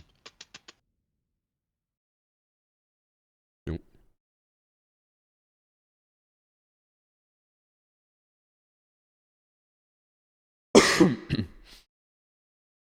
Most comments chat in Siege community. I guess, yeah, I guess when you look at the rest of the Siege community, it is pretty calm. It's pretty much why I was nice.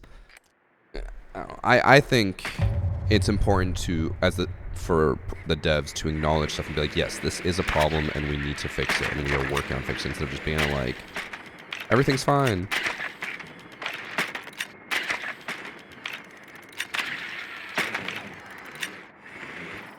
I kind of want to tell you guys what my next idea is for a Siege, or for like a UB collaboration.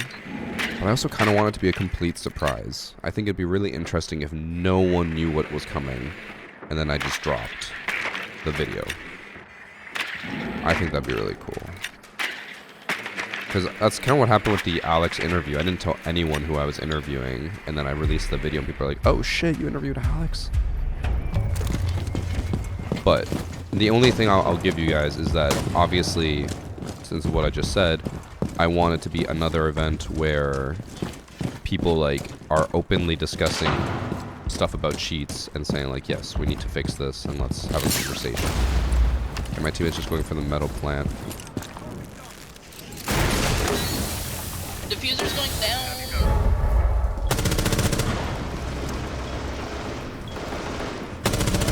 It's down. Reloading. Uh-oh.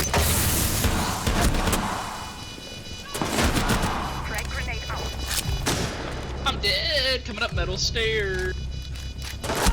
Oh, I forgot that I had one down. I was trying to throw another one. I'm trolling.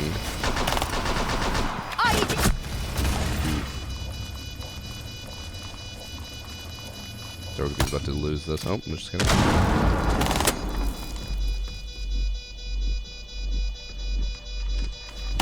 Oh! Holy crap.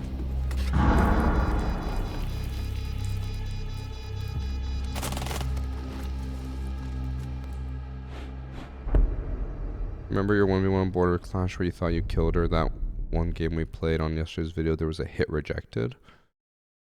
When I thought I killed Clash. When did I think I killed Clash? I don't remember.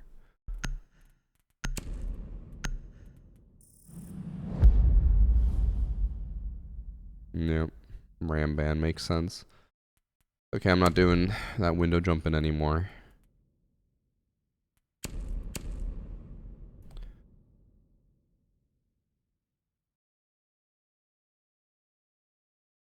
Also, chat, if you are playing a game of standard ranked whatever, and the enemy team bans Frost, like round 1, you just assume they're gonna rush you, right?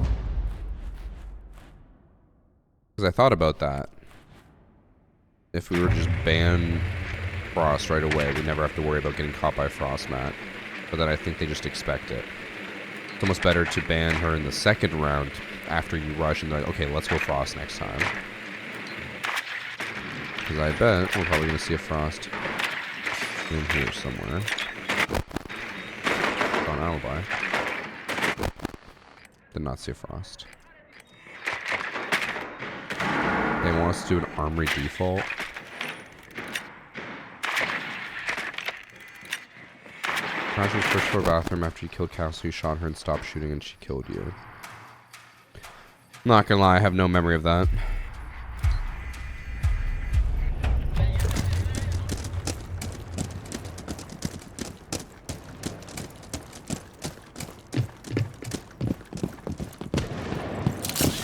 Hey guys, they have a clash. Heads up.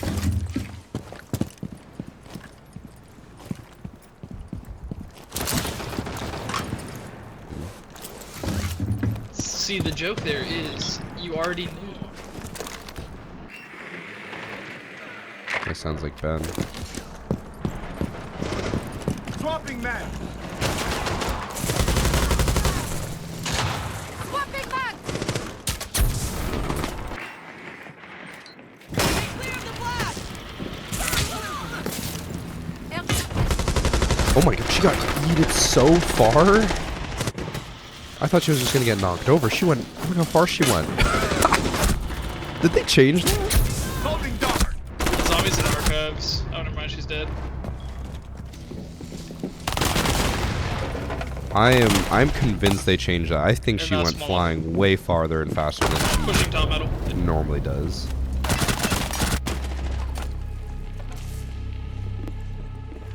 You suck. Should have died when she hit the wall with that speed. Bro, she Oh my went. God. She was at Mach speed. So, I know it's not a decision for the devs to make, but I wonder if they plan on joining the Activision lawsuit against console cheating device manufacturers. I feel like you just let Activision take the reins on that. I don't think joining forces does anything. They're not going to beat Activision. Activision has too much money.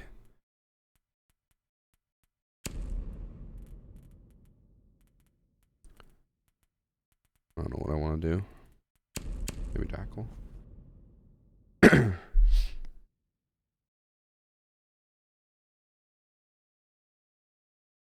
Did they still call you trash after Valhalla?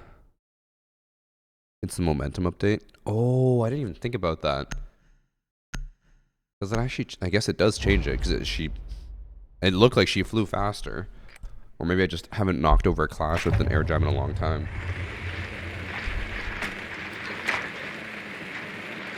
It made it harder because I didn't expect her to go flying that fast, so I had to flick harder to actually aim at her. And then it also just made me laugh because I was, again, so caught off guard.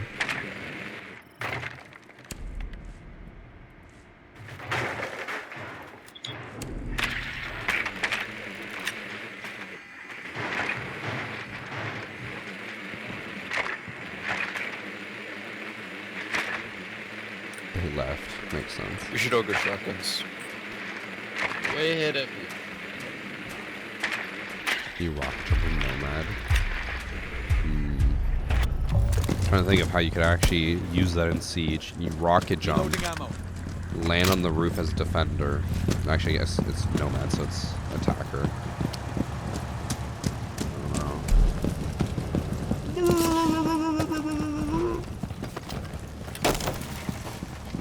Huh.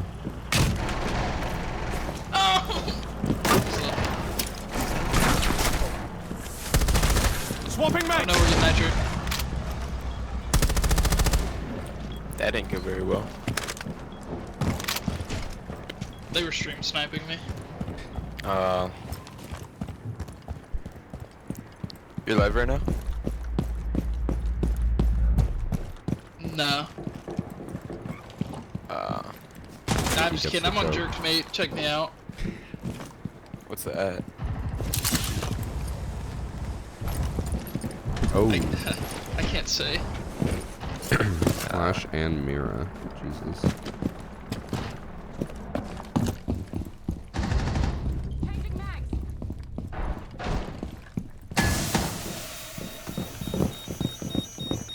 لسلامتك اتبع جميع التوجيهات التي وضعها حرس الحدود والأمن.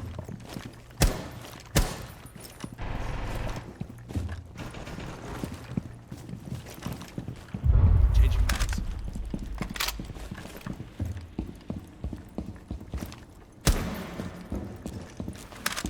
I was gonna say I don't want to go by myself and lose diffuser when I die.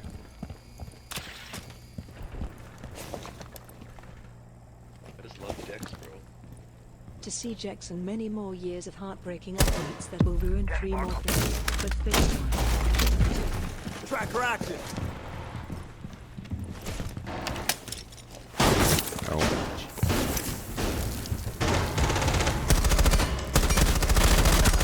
So I can only see her butt. The one cheek.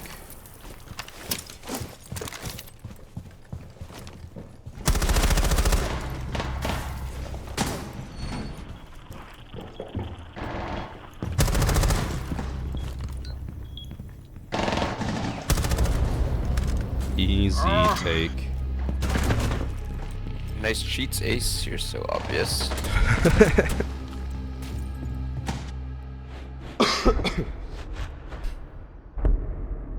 No, they said that you can explode them. Soft gren. You can't shoot them. I don't think they ever said you could shoot them. Thank you for the 16 months from Aim With My Toes.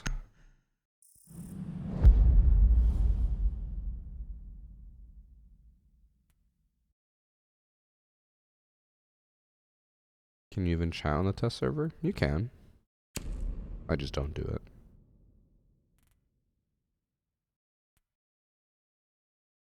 Oh. One eye open while I'm sleepy. Actually, I want to go Capcan because I realized there's another pipe that I never used and I want to try it. Also, at what point, maybe I'll do one more game after this and then I'll watch Kudo's interview and then react to it. Sound good, chat? In case you missed the explanation earlier, Kudo's interviewed the lead developer for microtransactions in Siege. Hey, everyone, don't forget So I'm to really get your- curious about what he asked him and then also the answers that will be given. And perhaps even how much does Ubisoft still believe that their microtransactions are good in Siege.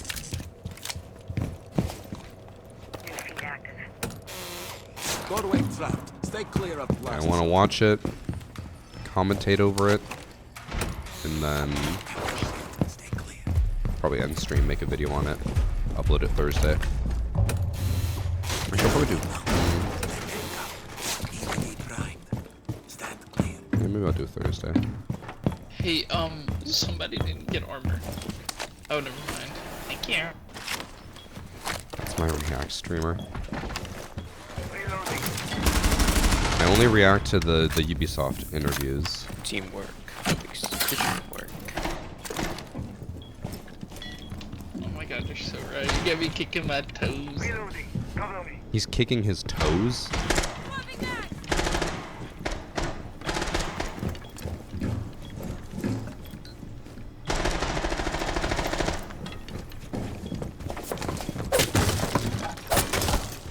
No.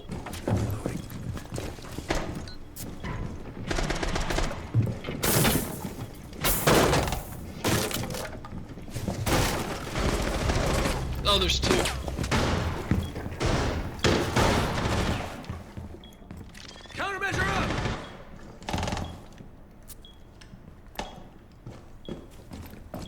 says top of these stairs.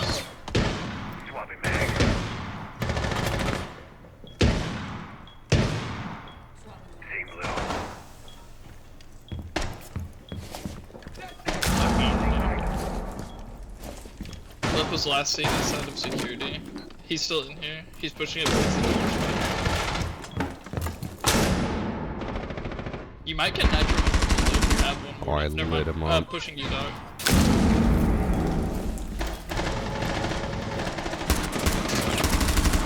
Loading mag! That's diffuser down fountain.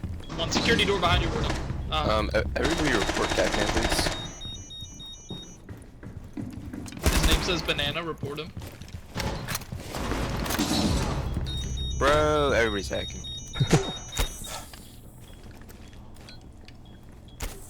Still in offices. Oh, you almost got him. He's still there. Oh, there's a window. On top of the hatch. Oh my god. People that just make random noises. Hey, good game, everyone. You're welcome. They are being a little extra, but at least it's somewhat funny.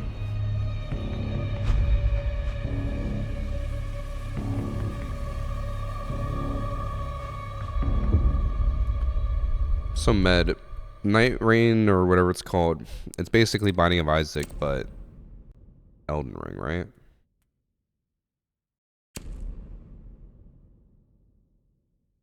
That sounds cool, but I'm also like, I don't know.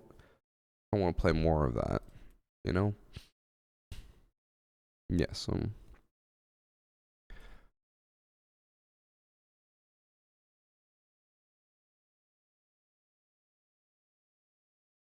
The roguelike.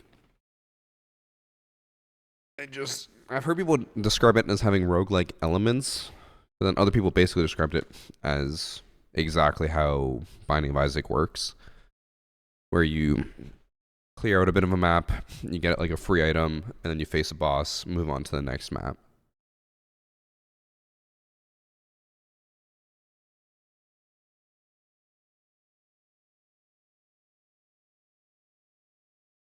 Stream, it's funny when I don't stream and need to hear people's footsteps. It's annoying. That's what it feels like to play with like oh my god, if you ever play in a lobby with Ben, Kit, Evan, and Priest, you will never hear anything again. At any given time in that group, Priest will be singing. Kit will be asking some random asinine question that makes you wonder what he does in his free time. Ben will just be like moaning in the corner. And then Evan will be laughing at what everyone else is doing. You're never going to hear anything again. Just come over to Darkside and play Valorant. I tried to get into Valorant. I really just didn't enjoy it. Any game that forces you to stand still, not good.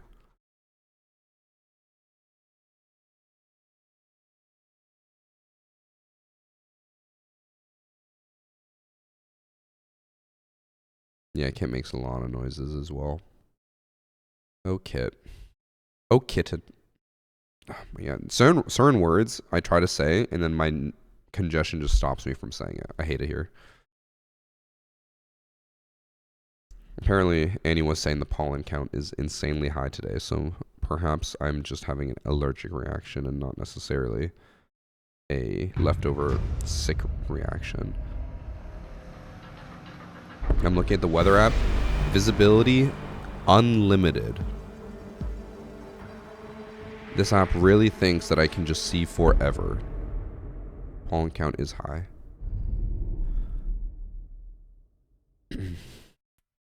Did you buy a whole ass PC just for Valorant and give it away to Mikey? Does Mikey have it?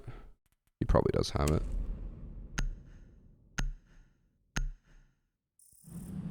Your kid?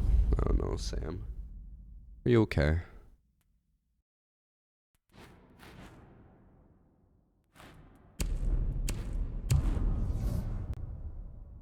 There's a racist name on our team. I need to just report him.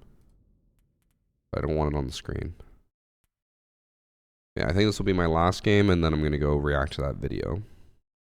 Sound good? It does run to release input, but it's my last day on test server. So I'm gonna react to the video after this, and then I'm going to take tomorrow off, and then probably Thursday to Sunday is gonna be just Pokemon Coliseum with Hacker Replay sprinkled in somewhere in there. Monday, take the day off. Tuesday, new season.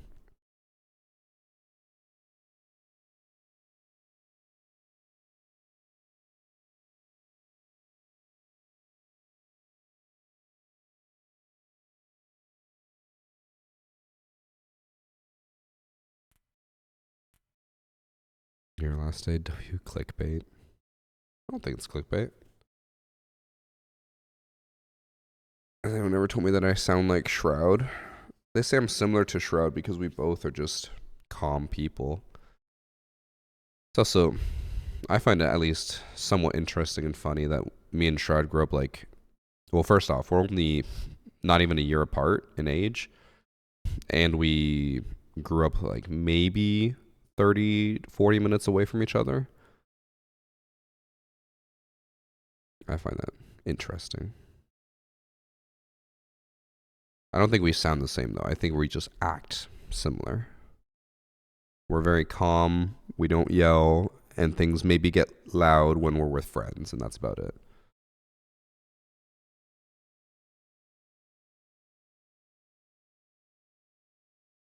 It makes sense that you sound the same since you're geographically near each other. I don't know about that. I think we're just similar people, or similar attitudes.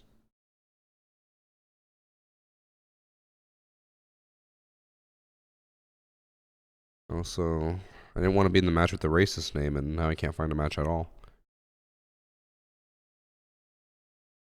I'm being punished for being... Oh, we found a match, never mind.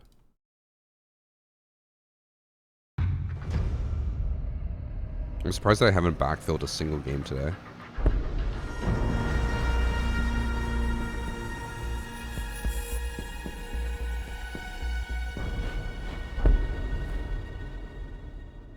Shroud is Canadian? Yep. He is from southwestern Ontario, just like me.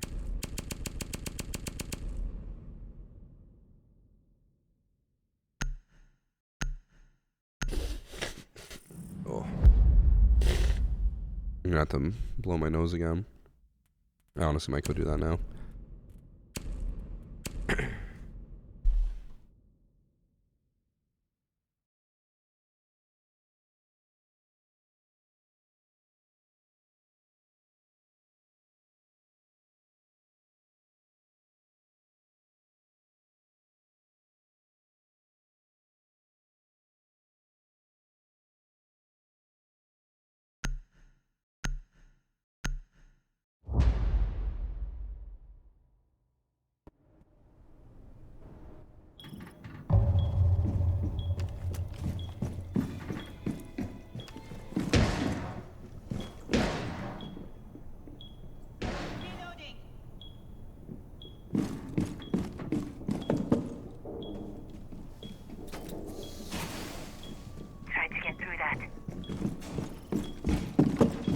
I'm back. Why am I so dark? Do I ever visit Brampton? I don't really visit a lot of places in Ontario. I'm reloading.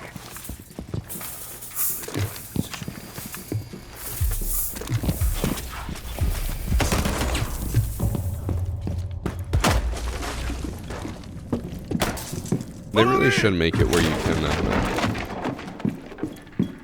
make holes or rotates as orgs without taking damage during prep phase.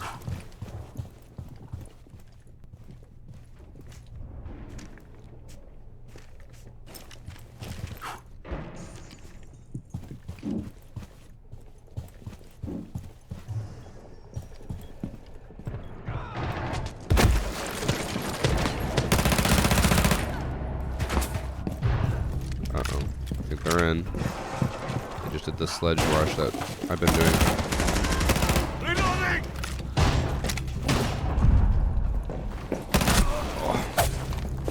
I knew he had a shotgun, but I was trying to go for the headshot.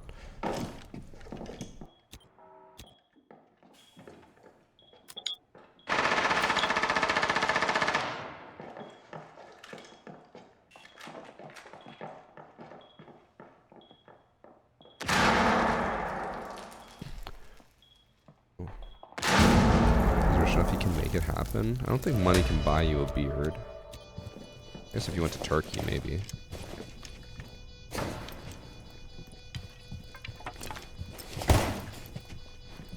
Is a zest.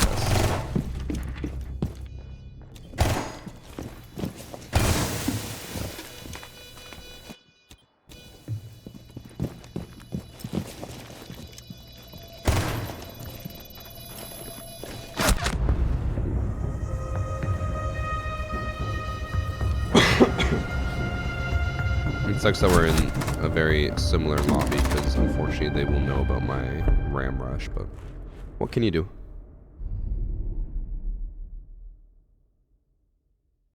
They take hair from your pubes and stitch them to your face? That can't be true.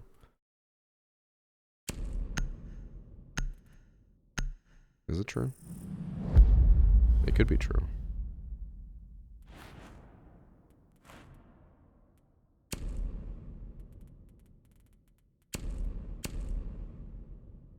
No, we will not do a beard transplant stream.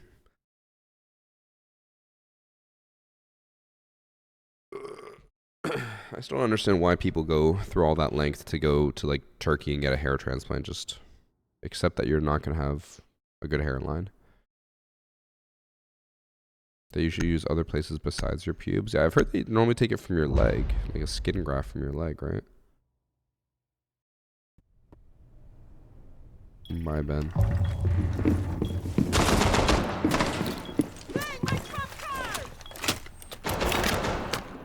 Kona station deployed. Healing station placed. Yeah, the money line on. I feel like those surgeries have such complications tied to them as well that it's like, I feel like you're normally risking a lot and taking a lot of time off of stuff just to have hair. Like, who cares?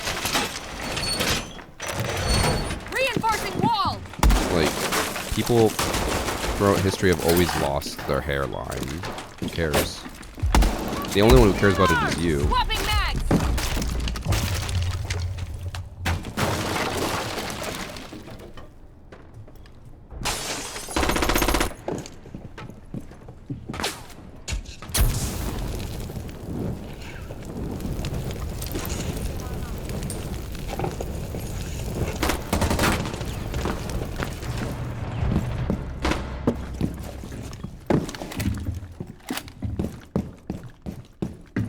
Sucks. I could have actually done my run out and killed him since he did do the same strat, but I fired off my window.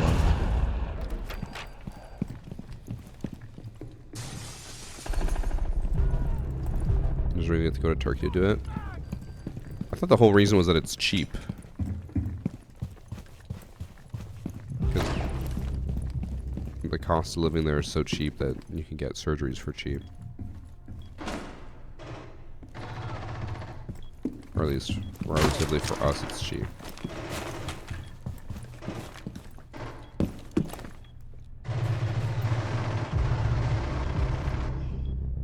What's happening over there?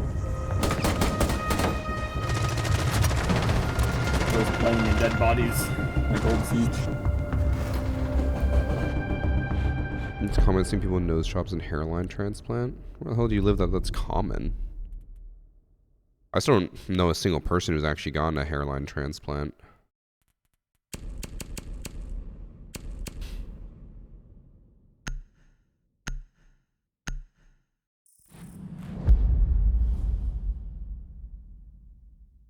West LA, Hollywood. Oh, that makes sense. See, when people go to South America to get Brazilian butt lifts. Yep. Yep, you could get it here, but people don't because it's more expensive.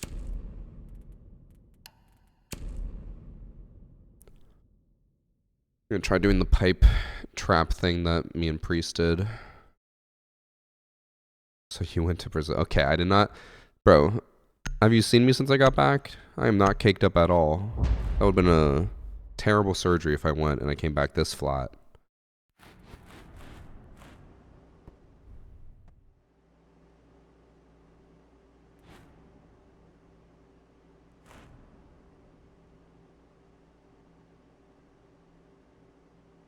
Brazilian butt lifting still flat. They could only lift so much.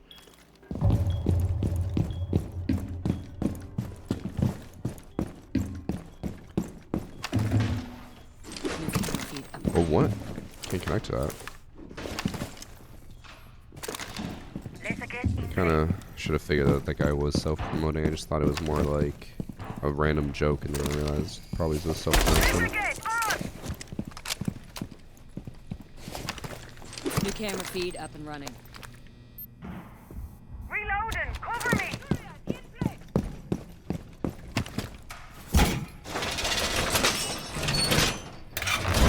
A Canadian butt lift.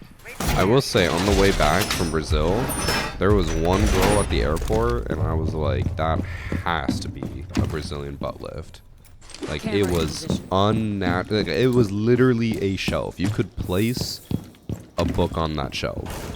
I was like, ah, so this is the Brazilian butt lifts that everyone's always talking about.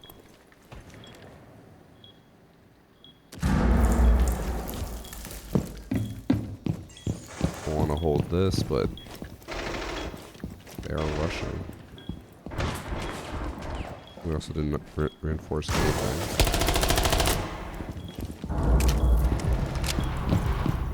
And bacon prep. They broke the pipe? Bruh.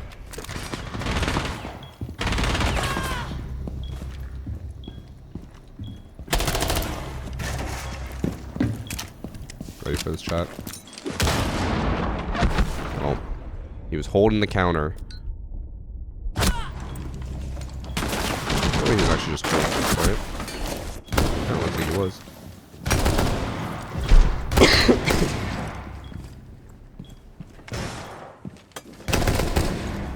It's always the thin legs and huge butt. It actually wasn't that thin, so now I'm questioning maybe it was somehow natural, but it didn't seem like it. Behind you. You suck. Oh my god.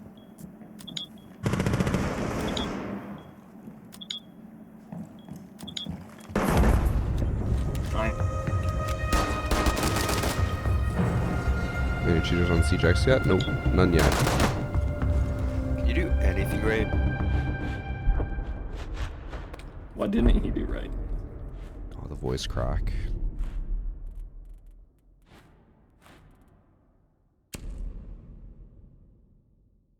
Ooh.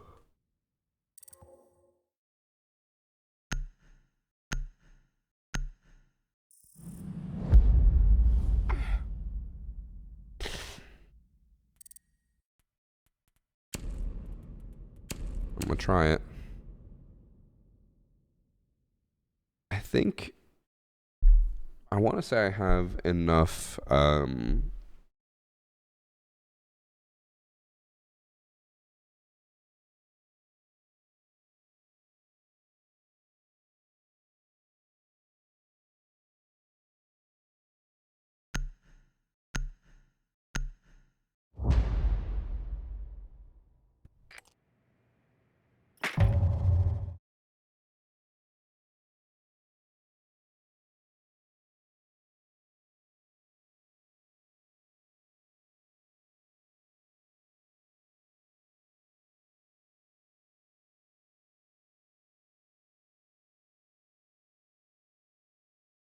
it's bagel.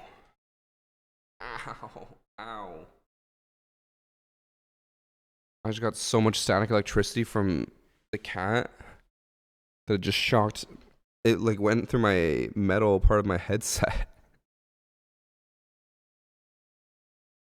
An expensive breed, isn't it? Yeah, they're both Bengals, but it's because I have allergies, so we didn't want to deal with a random street cat that was going to kill my allergies.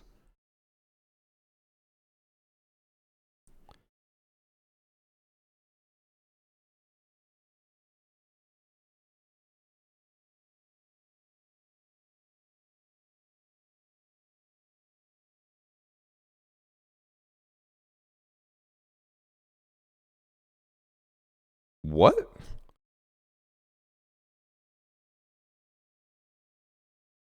Oh my god, they put a frost mat there anyways. I don't What did my bookie bounce off of? Oh, fuck. I didn't even change the screen. I'm sorry.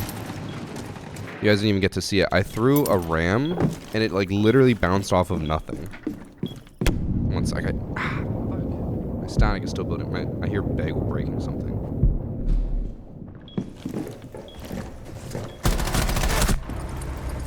Hey, Varsity, is it your month?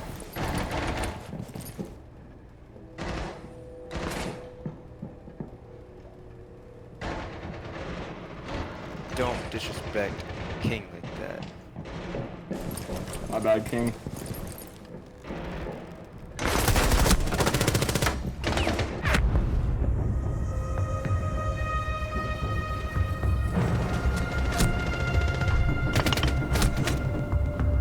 Bagel wants attention, but he doesn't want me to be there when he gets attention. Does that make sense? Like, he wants to be loved, but not by any of us, but also by us. And then on top of that, he doesn't want you to be near him, but if you leave him, he'll be upset.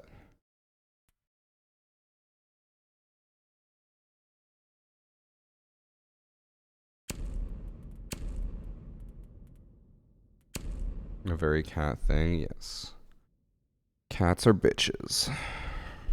It's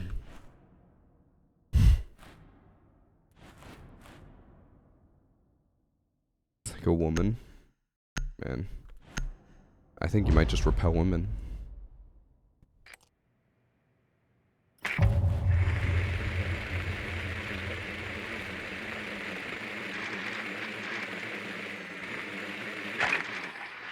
He's leaving me. He went downstairs.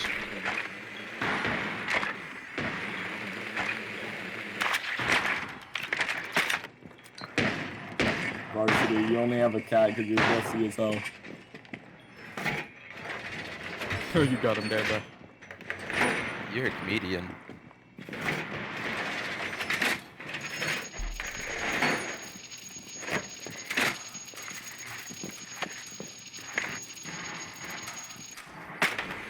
Are you shooting pests right at me? Is he a lover boy or something? I'm just gonna mute this kid.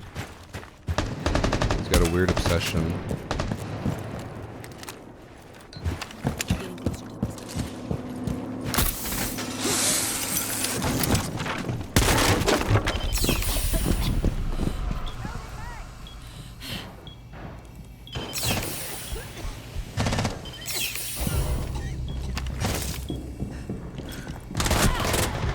God.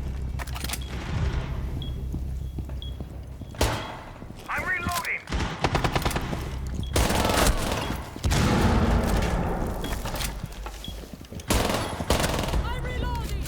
A little sloppy, but we made it.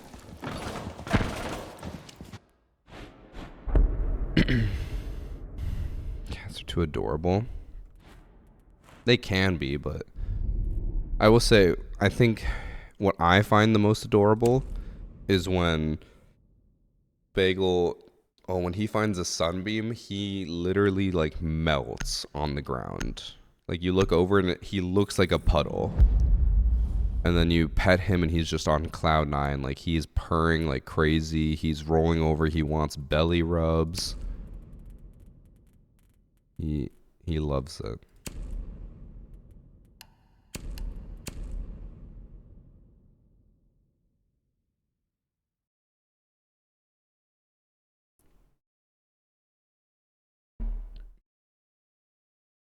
That's the best cat mood, puddle cat.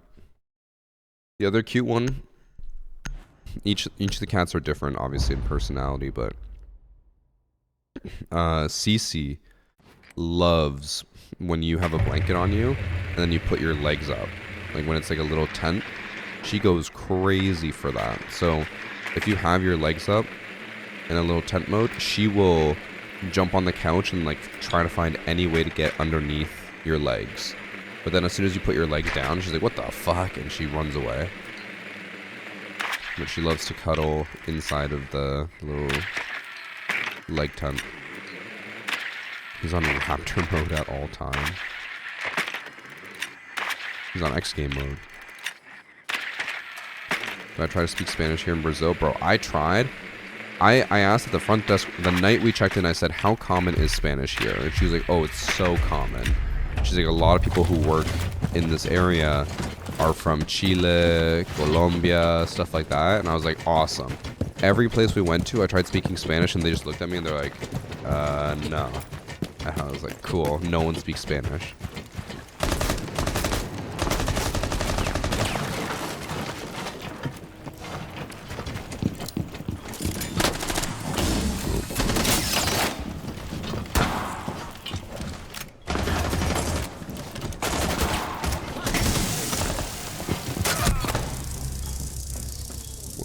How did I just... Oh, from above. I was like... I was literally inside of smoke and I just got headshotted through my shield.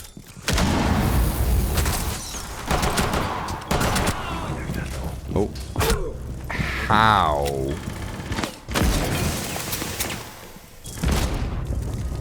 How did Sledge just walk in there and then knife someone? Yahoo! You're hacking. You know, Spanish and Portuguese is easy. It's easy if you like talk very slowly or write it down. But speaking, no. I can't talk to someone who speaks Portuguese easily as a Spanish speaker.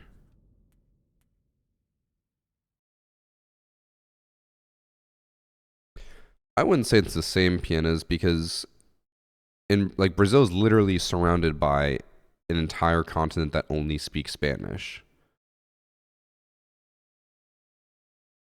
I feel like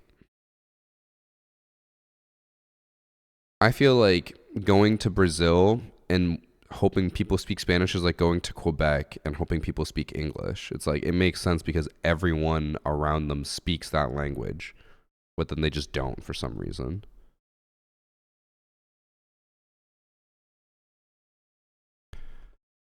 All right. I think it's time to do the video react, and then from there we end stream. Sound good, chat?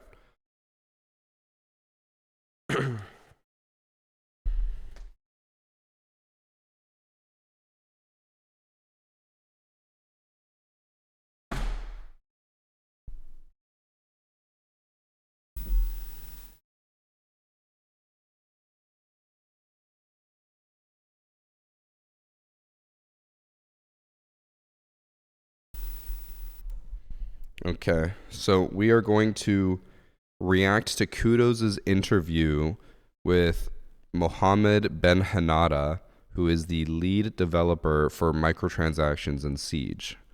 We're going to watch his video, react to the questions he asked, and then I'll break it down at the end and give my thoughts. But we got to get something.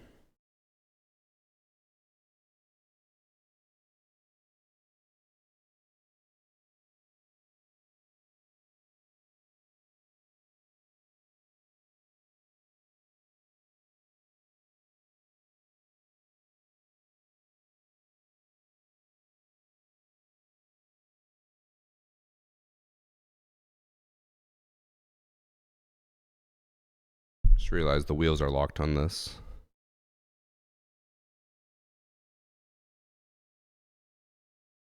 All right, we got the whiteboard.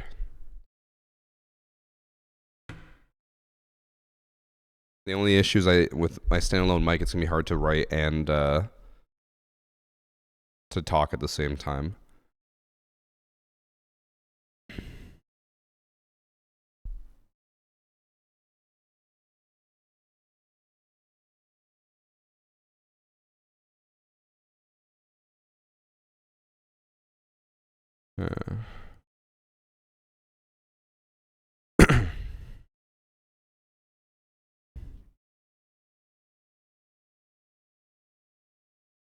Where's the browser sound? Oh, there it is.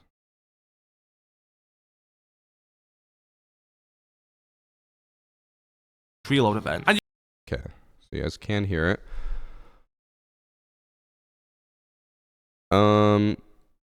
So I don't really know what to expect in this video. I talked with Kudos a little bit about it when we were in Brazil, but didn't learn much other than that he interviewed Mohammed. He has key moments. We'll watch it all the way through. I might pause at certain points to talk more about it if it's at the end of a segment, but we'll see. Mohammed Ben Henada, and would you like to introduce yourself and tell us what role you play in Rainbow Six Siege? Yes, of course. I'm Mohammed Ben Henada. I'm the Business Strategy and Live Performance Director on Rainbow Six Siege. I basically oversee everything that has to do with the product management side of things. So everything that touches a little bit the business side of things at the studio. Some microtransactions. Those teams. So that means, for example, our monetization team, our esports strategy team, so the team that oversees the R6 share program, for example. Also the marketing team, which is handling the assets, right? And the reveals that you see here at the Rio and the other events. The data team and the financial aspect of the game. So really my role is to make sure that the game is here for the long run. His role is to make money, so that Siege survives. And our players. Thank you very much. And I mean, if you're like me, you care about a lot about monetization in this game, and I love skins in this game. That's one of my favorite things. And I also have a lot of opinions on stuff like that as well. So I think the first thing I really want to talk about here is the marketplace, because I feel like that was such a big turning point when it came to the ecosystem of like skins in this game, and you know, you can bring back battle pass skins and stuff like that. I feel like there have been some concerns for some people that maybe some skins have been a bit devalued because of it, and rarity of skins is something which is quite important. And is that something that you would potentially agree with? And you know, maybe there's methods to look into other ways of doing that? Yeah, so I'm guessing you're talking especially about your 10 Season 1 and the Celebration Pack that, that we've done. So to give a little bit of context for the Celebration Pack and for the overall philosophy that we have with the marketplace, is that we knew going into year 10 Season 1 and the fact that we wanted to celebrate Siege and the passage to Siege X, we wanted to feel like a community moment where everyone could rally behind it. This did mean that for a short period of time at least, some people indeed got some skins that were a little bit rarer. I think though, like people overblew how much those skins were really expected to be distributed, because ultimately like each skin had less than a 0.007% chance to drop. So ultimately, like when we look at it, we didn't get that many new items within the ecosystem. This being said, your point is totally true. Now that we have the marketplace within our ecosystem, we are looking at how our overall skins and the rarity and scarcity of them are impacted when we make a choice. So as we head into the future, I think you'll see more and more of this going on as to like how do we make sure that some skins stay rare, stay really scarce, and that the people that have them have value in them. So this is something that as we go, we're still learning, honestly, with the marketplace. Like it's been a huge success, way more than we expected, to be honest. So we're getting feedback, we're learning, and we're adapting as we go. So already I want to make a comment about him saying that people have, like, I guess, over dramatized the value of skins dropping. A lot of skins went from like 30k a skin down to like 5k on the marketplace. That is a like 80% drop. Imagine if your stock portfolio dropped 80%, and then he said, I think you guys are overreacting to how much it dropped. I feel like they knew with celebration packs it would drop a lot.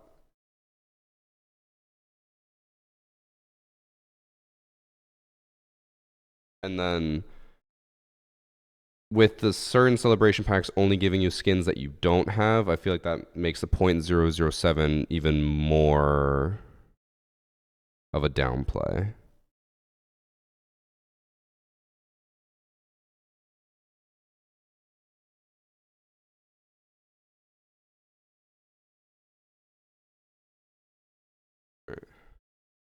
That was brilliant, and one of the things which happened quite recently with the marketplace, I believe it was around the time that Siege X was announced and the whole event in Atlanta, was there was like a limited time raffle for MP5K weapon skin, I believe. I really like that because that's just introducing a new way to get a rare exclusive skin. It had a sort of event tied to it and stuff like that. And I actually didn't win the raffle, but I did end up buying the skin on the marketplace itself. It's only I worth really like like stuff like this. 1,000 I for love some rare reason. skins, and it's that balance as well of you want new players to be able to access a skin that was in the game 9 years ago, because let's be honest, it's not their fault that they're only now getting into the game. So still having ways to introduce new rare skins is something I like, as well as the marketplace introducing older ones for new players. Yeah, and honestly, you'll see a bit more of these limited drops coming in the next coming months and during the next seasons, because indeed, like we saw tremendous engagement from the community. People really seem to really like that aspect of raffling. We did like honestly went through a lot of iteration internally as to how do we give the skins away, and we wanted something that was fair for people. So, you know, sometimes you have like a first come, first serve basis. Yeah. So we wanted to avoid as much as we can, at least the botting aspect of this the type raffle of probably drops. still got bought at so a we decent did amount. go through a raffle system. And again, this is the type of thing that we want to introduce more and more, get some learnings from the community, adjust and readjust depending on your feedback. So I think you'll see more of this. And as your point for the new players, this is the main goal of the marketplace when we started it, is how do we make sure that like someone that is coming in after 10 years of Siege and will be coming, like at least our goal is to be here for another decade. Yeah. So someone that will be coming in year 19, but sees a cool, super cool skin that, well, they can't get anymore because it was a year 1, year 2 skin. Well, how can we give them the possibility of getting them? Director. So that's why we're giving a little bit power through the hand of the community to exchange and see like, okay, well, I don't see value anymore on this skin because I'm using the newest one. Yeah.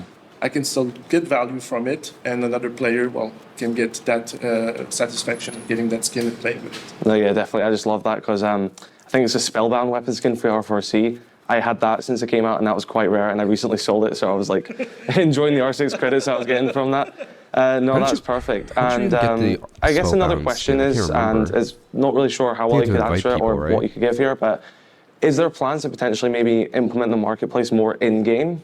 So yeah, this is something that we are looking into as to like how and in which way does it make sense to implement the marketplace in game. Like, let's be honest, it's a super heavy feature in terms of like navigation and stuff like that. So the main blocking point is more so the console player base than the PC player base. If we were only on PC, it wouldn't be that much of an issue. But like, how do we make it so that the navigation on console makes sense and works? So it's console so when we're looking at the design PC and Siege, how do we bring it to the game? This is like one of the main concern or main thing we're looking into. This being said, like we are looking at ways to doing so, but not only bringing the marketplace in game, but what type of information we can bring from the marketplace in game. I'm not saying this is coming in the short term, but you can imagine like what if like in your locker or in your inventory you can see like, well, this skin that I have has X value on the marketplace. It has been traded this amount of time. So this is the type of thing that we're starting to like dabble as to like what can happen if we're merging the marketplace within the game.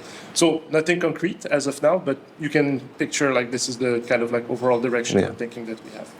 No, yeah, and I think something which a lot of people have been talking about, like ever since the marketplace even was announced as well, would be something along the lines of like player-to-player trading. Any thoughts on that?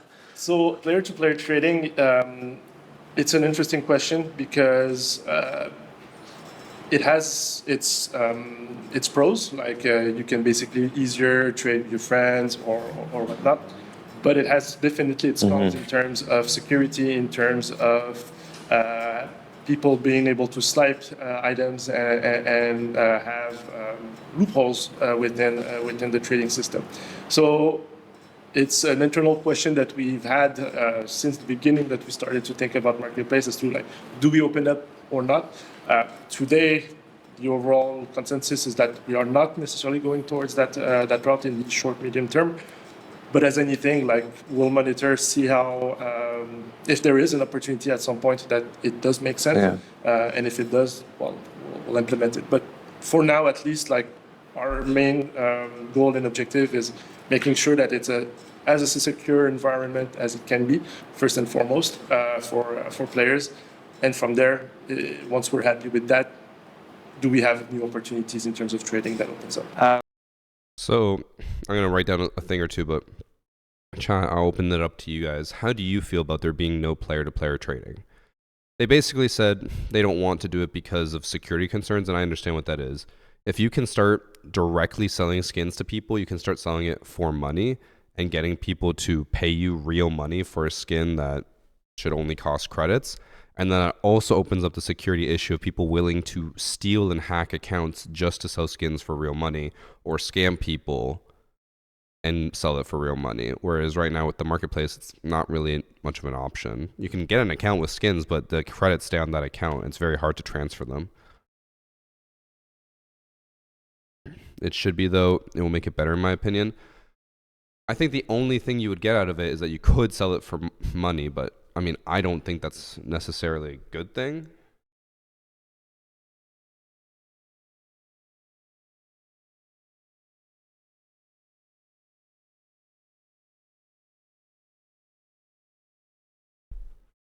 He says entirely fair. Don't like the idea of trading because scamming will always be an issue with it. Yeah, that's, I mean, one of the biggest issues with Counter-Strike, right, is that people will like scam your account. They'll send you a link that will automatically like sell all of your skins or trade all your skins to a person for free, and then they sell your skins. I would rather not have scammers take over Siege. And I know that would suck for skin or like player-to-player trading, but like I really don't see when anyone would ever want to use player-to-player trading unless it was to sell skins for real money or to scam people. I don't think there's ever a reason to have player-to-player trading if you're just a normal person who just wants to play. It doesn't give you anything.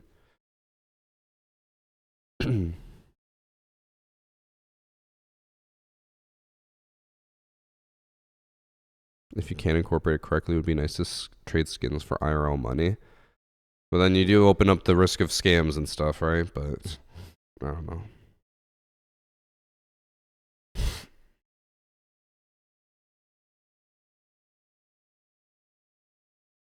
Would they have to team up with someone like that to make it possible? I mean, I don't think any company, and maybe MapleStory is a different story, but I don't think any game company that has player-to-player trading has like an infrastructure set up for money transfers. It's always just like you trade it for another item, but then people start doing money transfers because then they'll trade it to another account, like a third party who will then like transfer the money between the two of you and stuff like that. It's never like in system. It's never in-house. It's always like a third party thing. I'm going to sort of like use the marketplace to segue onto a point I want to talk about, like with battle passes. Obviously, we just talked about it gives people access to older battle pass skins, which they may have missed out on just simply because they didn't play the game at that time. And I want to think back to when we got our very first battle pass. It was a free sort of 10-tier one about Harry. Oh my God, I don't remember that at all. Battle passes, of course, being limited time, but with the marketplace sort of allowing wiggle room as well for stuff like that. Is there possibilities to have maybe smaller celebratory battle passes, which are like 10 tiers long? It can be purchased outside of just the main battle pass, and it can be like, I don't know if I want more a Rio passes. Reload event battle pass, and it's available for like 2 weeks, and that stuff then can go on the marketplace afterwards. Honestly, good question, because we haven't necessarily thought of it that way. For now, like we are looking at in like how do we reward players and how do we have elements of whether it's the drops or events collections and stuff like that that are engaging. So we're always looking as like what is the next thing in terms of engagement and rewarding I think the one players that we have is garbage compared to so.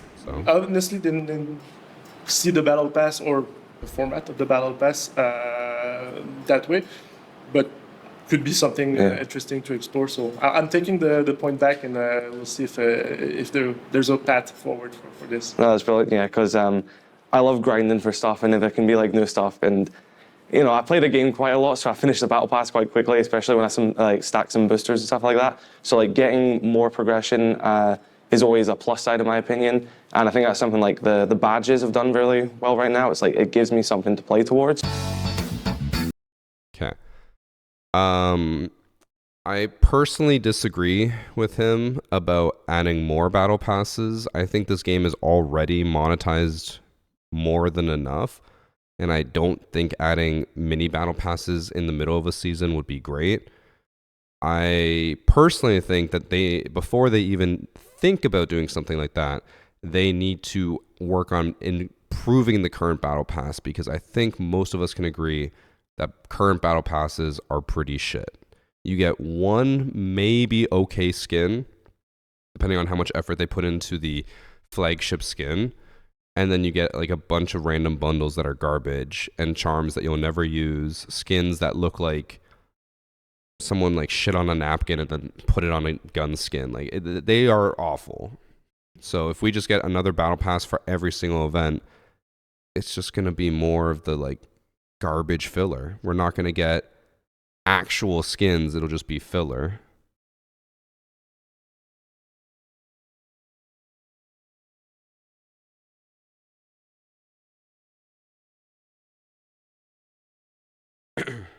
Because personally, I can't remember the last time there was a battle pass where I was like, holy shit, like these skins are insane. There's usually a few that I'm like, oh, these are okay, but for the most part, they're pretty shit. And I do hope he goes into that a little bit. I know he said himself he's a big fan of the skins in Siege, but I really hope at some point he talks about how bad they are compared to other video games, but it doesn't look like he does. Make sure you get this on camera. You're gonna end up in funny videos like. Yeah. So when also, fun fact: the day before this interview, our group, Kudos included, went to karaoke and stayed out till like 4 a.m. and then he had this interview at 8 a.m. I don't know how he powered through that. Make my videos, I kind of go in with the intention of not necessarily trying to please everyone, and I love doing it and getting like a comment section where half the people agree with me and half the people disagree with me. And I had that once with a video not too long ago saying that I'm a bit tired of black ice, so I feel like it would be wrong of me not to take this opportunity just to air out that it's a nice skin, but I think we're past the stage of black ice. So black ice, I think, is an interesting case of a skin that, in people's mind, is really emblematic almost of Siege. So within the last couple of years, since we started putting them in alpha packs and then Bravo packs and whatnot, I think one of our goals was to get people feeling engaged with that type of content. But indeed, like what happened is that we distributed a lot more black ice than we used to, but it still kept that legendary and emblematic sense of it all. So now our goal really is to find which ways can we actually kind of recreate this type of skin lines or elements that are the new things that players want to drive towards and get. Because I kind of agree with your sentiment now that like we're kind of past the phase of like regular black ice being the thing that is the chase items that people want.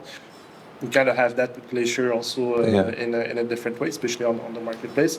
So I think there's going to be things that will happen within next year during year 11 that kind of goes towards that sense. Can't really say but that's exciting. Yeah. And I guess on like the topic of like skins and like these sort of really cool, unique things like that, is like memento skins in event packs.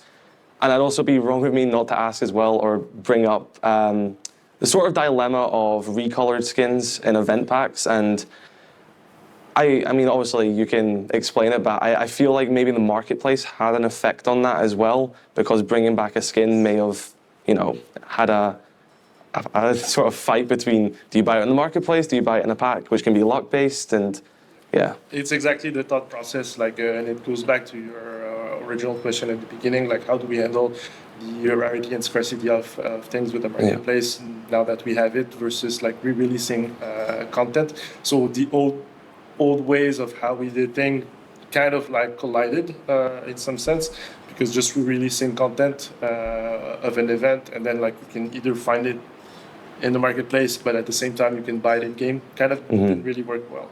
So for the recolors, like I think we definitely have learnings as to what worked, what didn't, and I think the community sometimes like we underestimate how some of those recolors, like some players actually enjoy them. So if I take Mute Protocol for example, of last year, 2 of the top 3 bundles that were sold were actually the recolors. Oh really? That's interesting. Yeah. So that's the thing that like when we look at the data, it's like okay, there is a population that likes it, that wants it. This being said, we do agree that like we need to put the work in order for these recolors to have an impact. So as you'll see in, going into the end of even year 10 and year 11, we are kind of reworking the balance of our events items. And speaking of Okay, before he gets into mementos, I would be really curious, we'll never find out this information, but I would be really, really curious to learn about the split or like the population of people who buy those bundles, the recolored bundles. Because I feel like if I asked any of you guys in chat or on YouTube, everyone hates recolored skins. Absolutely everyone hates them. So I feel like the people who are buying the skins are the very casual players who probably don't even know about the marketplace and probably are just like, oh, a skin bundle? Buy. Like the super casual people. So that's probably the people who care about it. And while that's good for Ubisoft because that makes them money, I feel like it kind of still is like a fuck you to the people who care a lot more about the game. But like he said, they are working on trying to restructure and rebalance it over year 10 and year 11. But I feel like you can't just look at that data and be like, everything is good because people are buying it, because you would have to look at the actual core data and be like, who are these people? Because those casual people who play the game and buy bundles like this, they're probably not going to stay long term. The people who aren't going to stay long term are the ones who probably hate the recolors. So you might get a short-term profit by selling some recolors, but I feel like the long-term profit will hurt because the people who are more likely to spend a shit ton of money on your game over time are now less likely to buy credits. Am I crazy for that?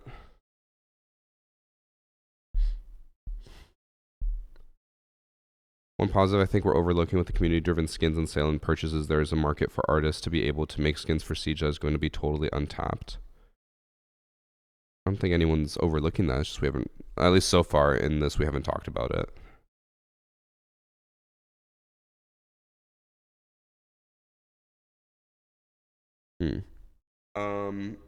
It was interesting to hear him confirm, though, that recolored skins are solely because of the marketplace. We kind of had that theory before, and we talked about that, but we never had confirmation. I said from the beginning, I was like, it's obvious that the recolors are only because of marketplace, because why would I buy the Oryx robot skin in the packs for 300 credits a pack when I can buy it on the marketplace for 10 credits?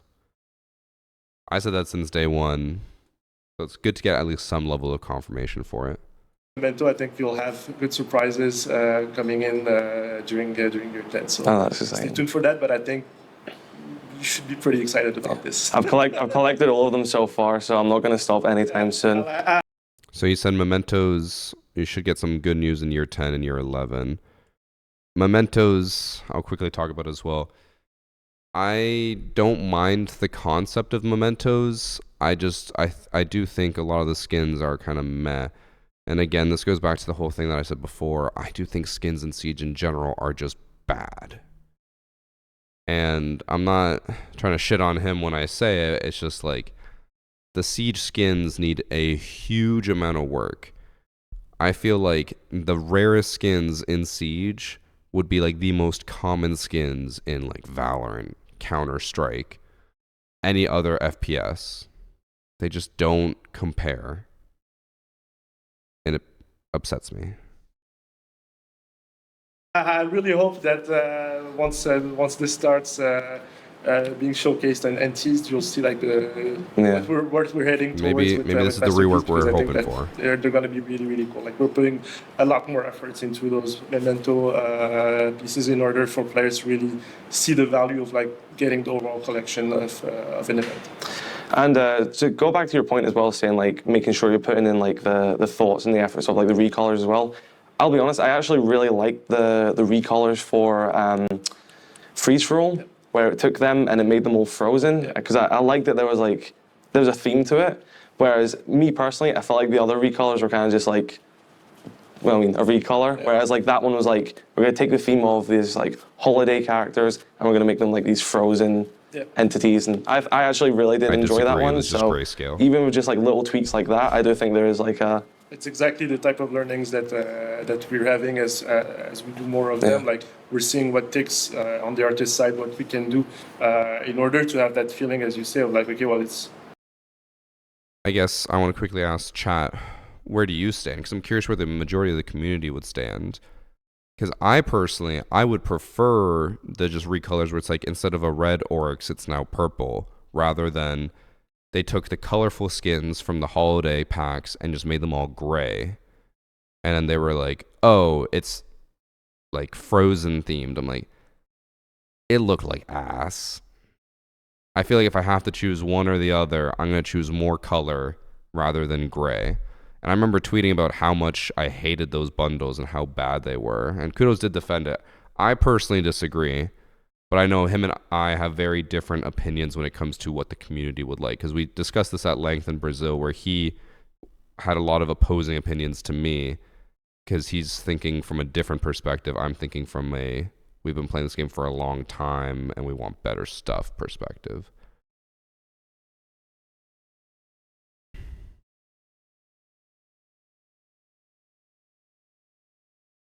So most of chat agrees with me in terms of how the recolors are handled, but I'd be curious to see what the rest of the community would think, because obviously we're going to be in our own bubble, right? And we can't ignore the fact that like you guys watch me for a reason.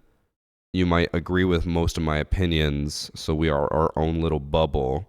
He has a different community than us because he's a lore YouTuber with like talking about skins and stuff, so he has a community that probably feels very differently about stuff like this. So my chat agrees with me, but that's my chat. So not only recolor, like we're bringing something that is different, whether it's through texture, materials, and stuff like that, that kind of like, yes, we're revisiting an old skin that we've done, but we're bringing like a kind of an art style to it that changes. So it's kind of like what we're looking into in terms of overall philosophy for the recolors that are coming. Oh yeah, perfect. I want to transition onto a point about currency in the game, because not too long ago we kind of got a new currency with the competitive coins, and the current way to get them is either through a Siege Cup or as ranked rewards.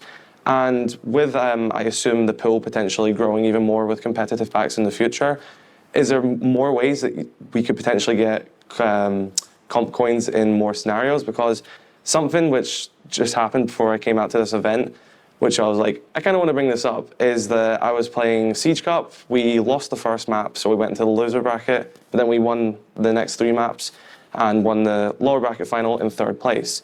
And even though we'd done that, we had a blast. It was like, hours long. I was streaming it. Everyone was having a fun time.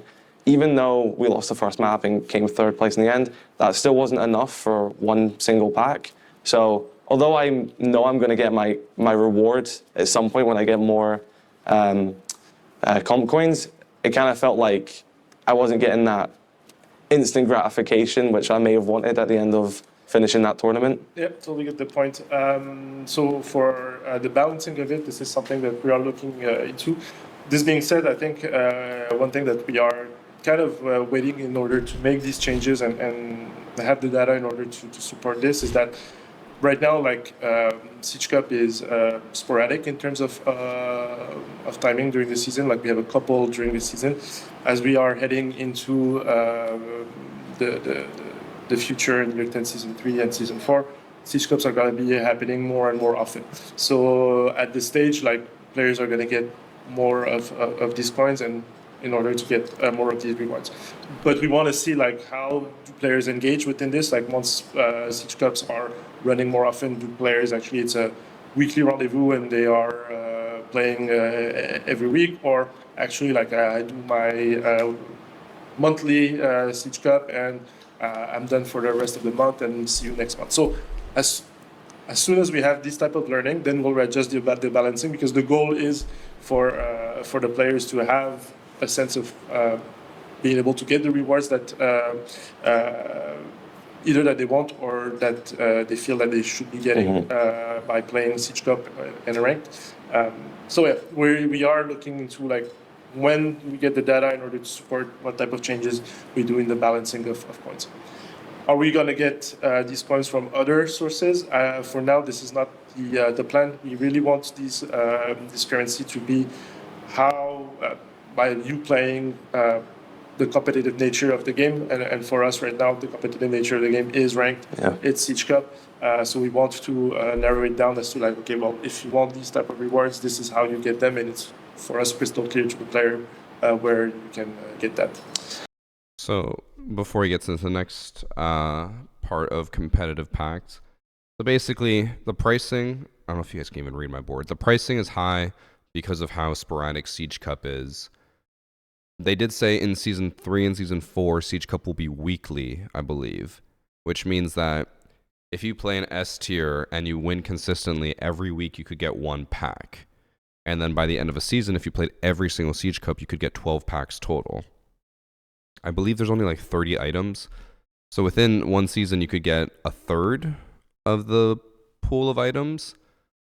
And then, so you'd have to play for almost a year or like 3/4 of a year to get all of the competitive items.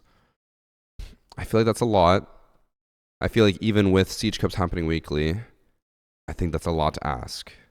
To play every single week and win at the highest level to be able to afford all of the packs. Now, that's not counting the coins that you get through ranked rewards each season, which wouldn't be that much. It'd be like maybe 1 pack a season. I feel like still something needs to be done. I don't know if he's about to talk about this here. I'll play the video, but I do hope he mentions something about how terrible the competitive pack content is. Like, the skins in there are straight up horrendous. It is just terrible. Yeah, so on the topic of like you getting them from like ranked rewards as well, and we've had some in the past seasons like headgears and stuff like that. That's progression for a lot of people who like to play ranked, but there's a lot of the community who just like to play quick match and standard. And I think a lot of people love the idea of having like operator skill tree of not like, you know, you can upgrade perks and stuff like that, but like at this level you'll get this certain headgear for Doc and then the uniform and then the weapon skin and stuff like that. Similar to ranked rewards, but not limited per season, and it can just be done in any mode, and potentially even dual front as well, which would be a really fun sort of aspect for that as well. So what you're describing is a little bit like a kind of a mastery system. Yes, that's a correct term. So it is something that like we have internal discussion all the time as to how do we engage players on their favorite operators in the long run, as you say, more than a season or a match or whatnot. So like showcasing that you've mastered an operator. So I don't have anything to say or announce right now that is concrete, but know that it is like an ongoing discussion that even internally, like our dev team is really pushing us to like seek something that is towards what you're saying, because they're players also and they want to showcase that they have their favorite operators and then they master it. So at some point, I wouldn't be surprised if we have something that goes along the line, but nothing concrete for now. That's sick. I would love it one day. Yeah, so he doesn't mention the contents of the competitive packs. I understand why he probably didn't. As someone who did one of these interviews, it is obviously treading a line. You don't want to just say like, hey, this is shit. But I do think he could have at least mentioned that I think most people would agree the contents of the Siege competitive packs are awful. Like, they just straight up are like dots. It's literally like their uniform is just dots and that's it. So I feel like they could have talked about that, but I guess he didn't want to talk about it. Mastery system would be cool. I'm a little afraid, because it's the monetization person talking about it, that they would monetize that somehow. But he also works on skins and stuff in general, so maybe that would be a free aspect. I mean, I would be a little worried about that being more microtransactions, though. It's like, hey, You grinded all this time, you got your Thermite Mastery, pay $10 and get this thing for him. I hope they don't do that. Also, I feel like the compact should include a random esports skin as a legendary pull that changes every season. I don't think they do that because they wouldn't want to devalue the Pro League skins. And like the whole point of buying them is to support the team. If you get it for free, you're not supporting the team. I do think that they just need to add anything. In general, I think packs across the board are just bad. Bravo packs have bad skins. Alpha packs have bad skins. Competitive packs have bad skins. They just need to make the skins better. It really says, I think, a lot about the Siege cosmetic atmosphere that the packs with the best skins in a long time are the year 10 celebration packs that have skins from 10 years ago. And we already mentioned this with Black Ice. If we are still so like hung up on these old skins because they were the best skins, then something needs to be done about new skins. We can't just have terrible new skins and then just still honor these old skins. Like, make good skins again. And I don't know why that's not the case. I'm not trying to shit talk the artist team or whatever, but like, if you're competing with your colleagues from 10 years ago, then something needs to change. You need to step it up, or the system needs to change.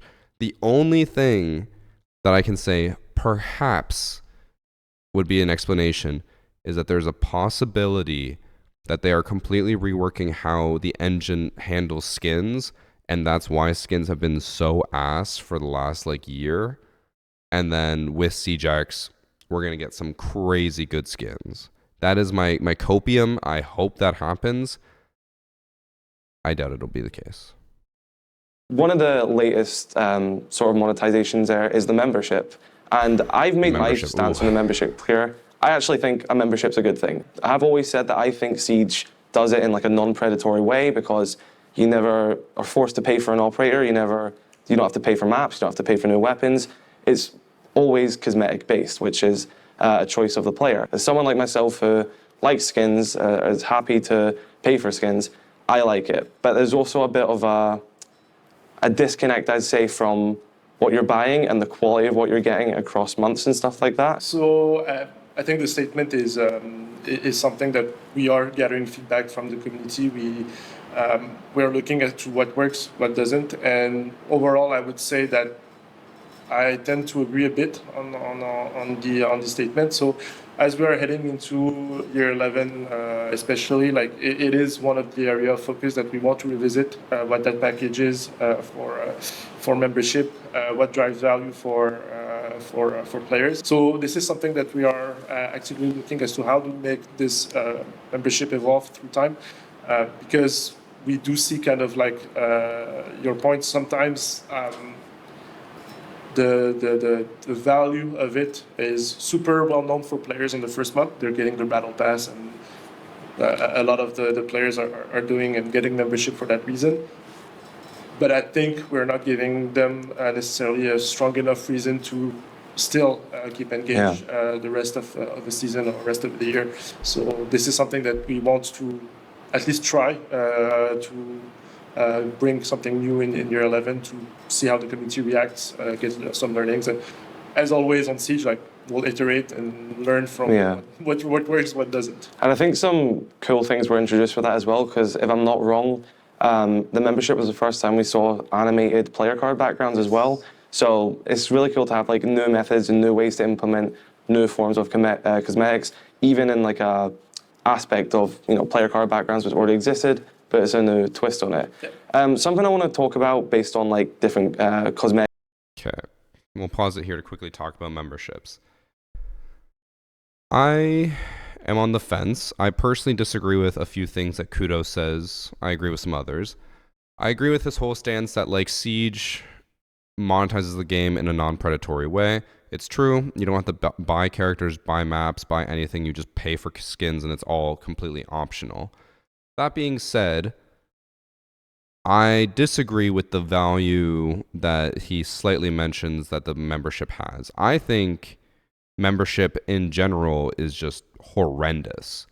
My biggest issue, my biggest gripe, which I don't know if you can read it here, they reuse skins for the membership.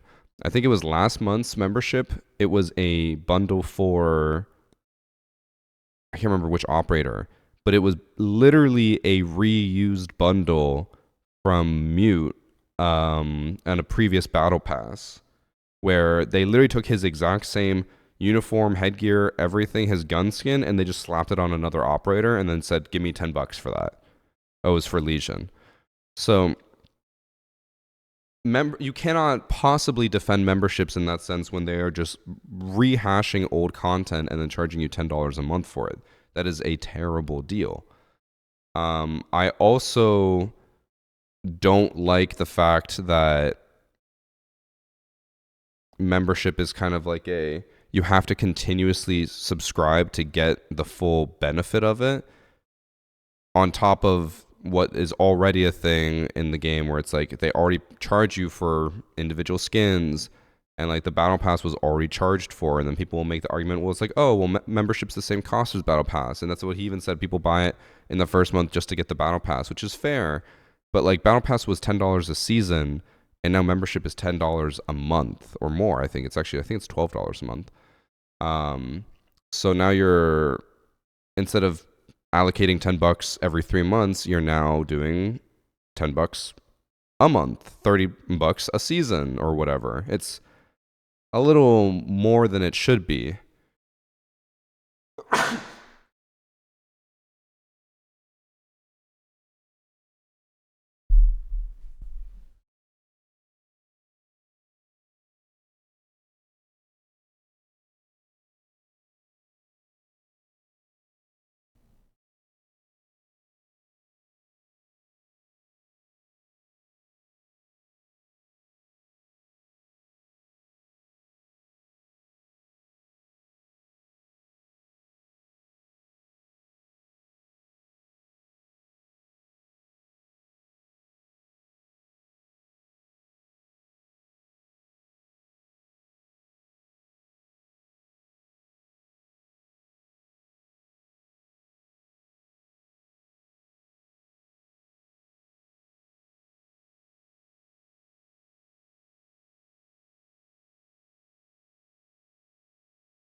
Oh, sorry, I sneezed and need to go blow my nose. Yeah, I feel like there's not enough value out of the membership as it stands. Like, I could never see myself paying $10 a month for what they offer. In my opinion, if they would want to get my attention for a battle pass, they'd have to include some crazy stuff, like instead of making it one skin per season, and then like I think it's like one skin per month, and then it's over the course of like 4 months you get a whole bundle. It'd have to be like a whole bundle every single month. Like, I'm not going to subscribe for 4 months to get the Warden headgear, and then the Warden uniform, and then the Warden gun skin, and then the Warden card background. I'm not doing that. I want that whole bundle in 1 month. Then maybe I would pay $10 a month for that, because then you're paying $10 a skin. I don't think it's worth paying $40 for one skin. I know you get the battle pass and stuff on top of that, but it's just like the value is just not there for me. Also, I just love decks, bro. He said one thing that I kind of agree with, partly disagree with him on. He said he likes that the membership opened up the avenue to add in like animated card backgrounds. And while that's cool, it's cool that they added animated card backgrounds, I do still hate the fact that, again, it's locked behind another monthly membership or monthly subscription. I don't want that it's like, oh, if you want an animated card background, you gotta subscribe, and if you don't, you're only gonna get plain static ones. It's like, that should be something that's available to the game as a whole, not just locked behind another monthly subscription. I don't need another like Netflix subscription just to get an item that should be available as a whole. So that's maybe a different topic. I don't know. Thanks for sub, Smincy. I know I probably sound like I'm disagreeing a lot with Kudos on a lot that he's saying, but I do think him and I have very opposing views when it comes to monetization in Siege. But it's important to note that my overall take on monetization in video games as a whole is overly, I guess, cynical and negative. Whenever I play games, I never buy cosmetics. I've only ever bought cosmetics in like 3 games ever. In Siege, because it's my job. If I didn't play Siege for my job, I would not buy cosmetics in it. I bought skins in Smite because I had played the game for 10 years and was like, fuck it, I'll buy some skins because I've been playing this game for free for 10 years. And then the third game was Marvel Rivals, and again, that was only because I was making content out of it for my variety channel. If it wasn't for my job, I don't think I would ever buy skins. So my perspective on all this is what Chad just said. It's more of like, I think the average person, because I think the average person doesn't want to buy skins. So he is defending a lot of their practices, but I think it's from the perspective of someone who loves to buy skins. Right now, I'm looking at this as a way for, they have to basically try to convince me that it's worthwhile. And so far, majority of what they say are push for memberships and stuff, none of it seems worthwhile to me. Like items instead of like headgears, uniforms, weapon skins, all that, is gadget skins. And also when it comes to making an operator skin a bundle compared to an elite skin. So like when you had the Yakuza crossover skins, one of them was an elite skin, one of them was a bundle. But the major difference between them was just because the elite skin then gets an MVP animation and a gadget skin, and I think a player card as well. I can't remember if the other one had one or not. So is there a major sort of challenge in, do we make this a bundle? Do we make this an elite skin? Does an elite skin have to be more of a theatrical, like, this is a big thing compared to a bundle, which, not saying it isn't a big thing, but maybe it's a bit of a lower echelon. Yeah, totally get the point. And you've put the point on it. It's really a matter of like, where do we put our resources, especially on the animation side of things. A game like Siege has a lot of animation needs across the board when you do a remaster, when you do new operators, and we need to manage how many of those we can do. So that's why pretty much Elite Skin, we've had 2 of them every season since as long as I can remember, or as long as Elite's almost came. I think the first season we had 3, but ultimately after that the rhythm was 2, because it's managing our capacity. And at the same time, like I could be wrong, but I think he's wrong. I'm fairly certain. I know right away they had 3. It was Sledge, Thermite, and Capcan. But I'm fairly certain in the first few years of Elite Skins, it was 3 per season. It was 1 when the season came out, 1 halfway through, and then 1 before the new season. Right? I don't think it's been 2 majority of the time. Maybe in the last like 2 years or 3 years, sure. But I'm pretty sure Elite Skins were always 3 per season for a long time, and then they scaled it back. Because I'm pretty sure when they were releasing 2 operators per season still, we were like, oh, we're never going to get, or like eventually all operators will get elite skins, and then they'll have to go down to 2. Actually, I remember specifically saying that, where I was like, if they release 3 elite skins per season, but there's 2 operators per season, I was like, we'll eventually catch up. And then they'll either have to re-release or like release extra elite skins for each operator, or they're just not going to have enough. So I'm pretty sure the first few years were 3 per season, but maybe he started later. I don't know for sure. Our goal is to, yes, have some opportunity in terms of licensing for elite skins to be showcased when we think there's a really, really cool value. Master Chief is a great example of it. Like I think it brought like the character to life within the game. But we need to see that value in order for us to make that extra effort to put a victory dance and whatnot. This being said, like it's something that we always relook into as to like how do we balance things out. And for elites, like our main goal is still to it's one of the kind of canon for the most part bundles that we have within the game that is tied to either the lore, the narrative, the character themselves. So we always have to find that balance of like not going overboard one way or the other. Like not all elites will be licensing elites, or else like we are losing that space of historical or narrative kind of top tier bundle. And at the same time, when there is opportunities, we want to be able to take them when we can. So that's I feel like wasn't his question more about why are some bundles elites and some aren't? And I feel like he's answering more about why some of them are licensed and some of them aren't, like collaboration ones. Because I feel like Kudos was like, oh, when we got the Yakuza one was an elite, one wasn't. Why is there a difference? But then he's saying more like, Mohammed's answering more like, oh, not every elite skin will be a licensed elite skin, but we want them to be good. I feel like I don't think he answered the question, the original question. The balancing acts that we do. But to your point, like Victory Dance have a high cost in terms of animation towards them. Honestly, if we could do all of our bundles 3D in an elite with our own Victory Dance, I would love so. Yeah. But just that how it works. Because I think he's also asking about gadget skins and dances. Make everything fit. So you mentioned sort of keeping like the lore sort of thing.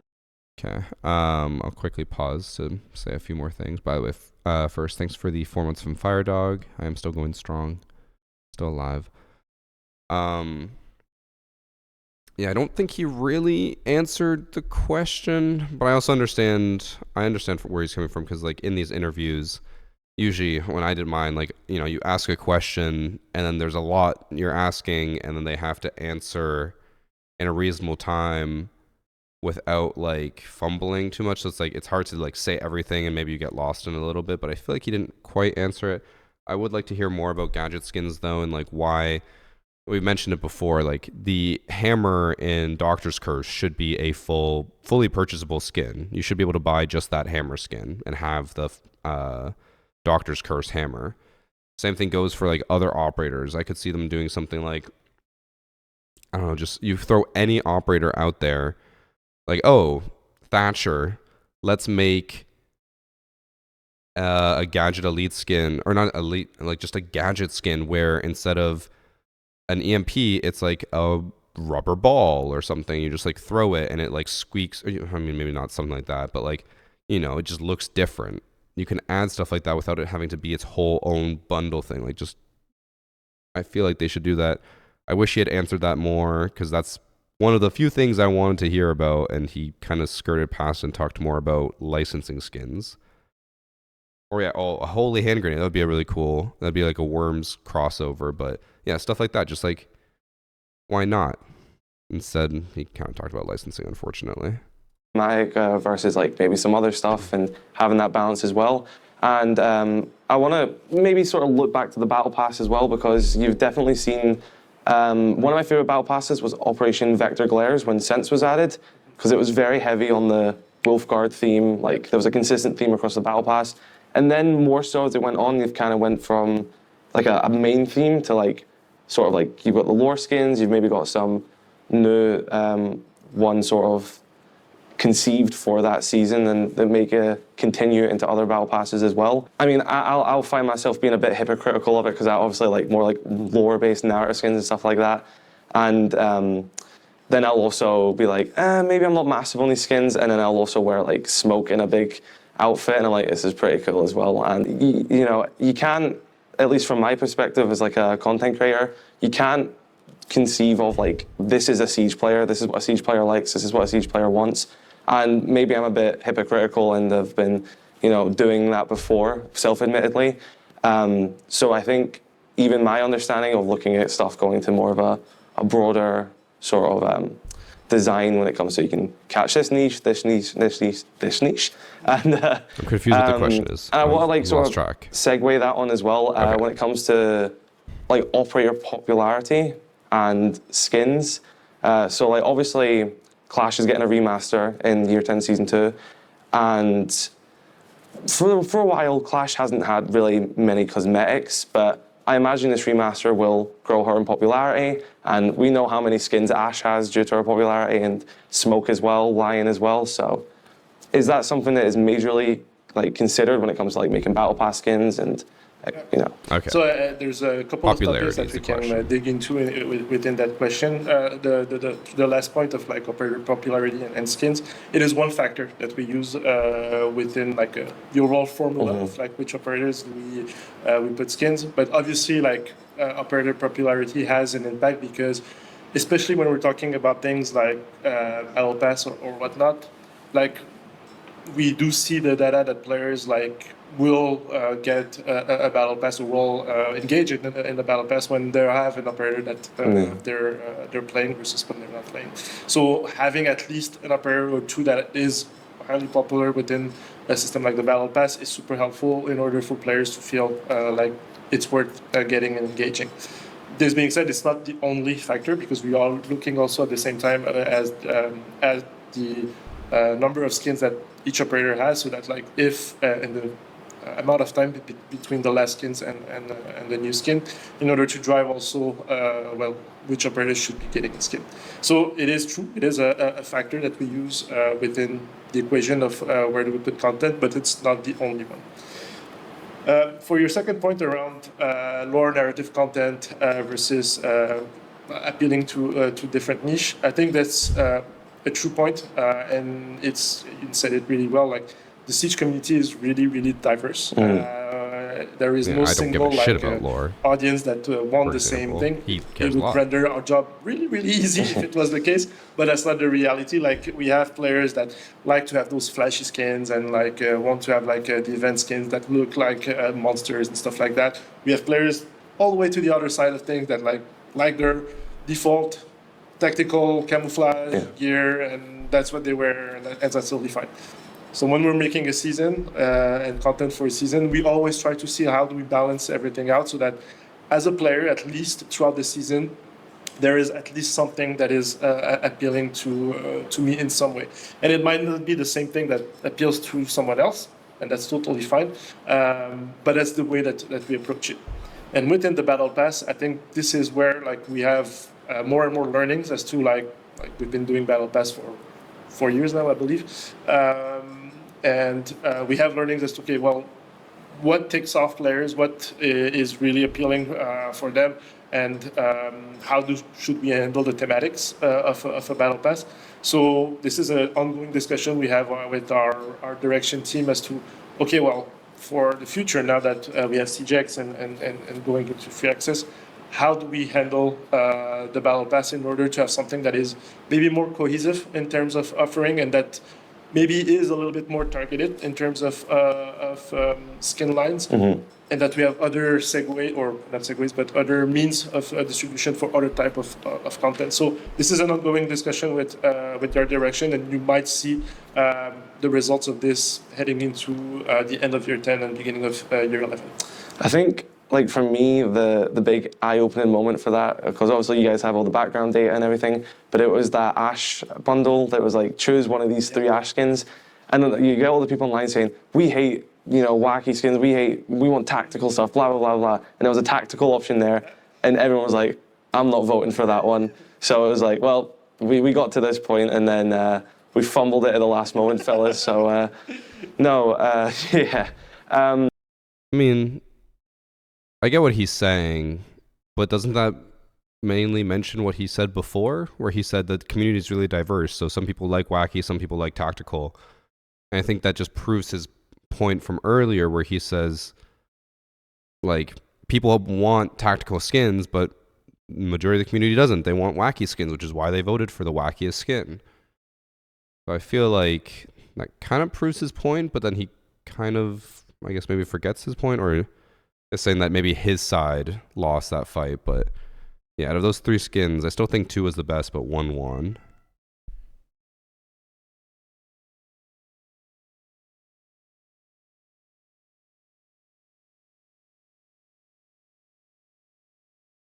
We have a visitor. DC, wave hi. Wave hi. Hello. Look at the camera. Oh my god, she hates you guys. Weapon inspection is a major feature coming in CJX, and of course, cosmetic-based weapon skins are a major part of Siege. Do you see that, maybe potentially allowing for more, insane skin customization? And because you look at some weapon skins in the menu and you're like, that's a really nice side of that gun I can't see. Or there'll be like a nice bit at the back of the gun which you just can't see at all. So I'm excited to see what potentially can evolve from that. Weapon skin is...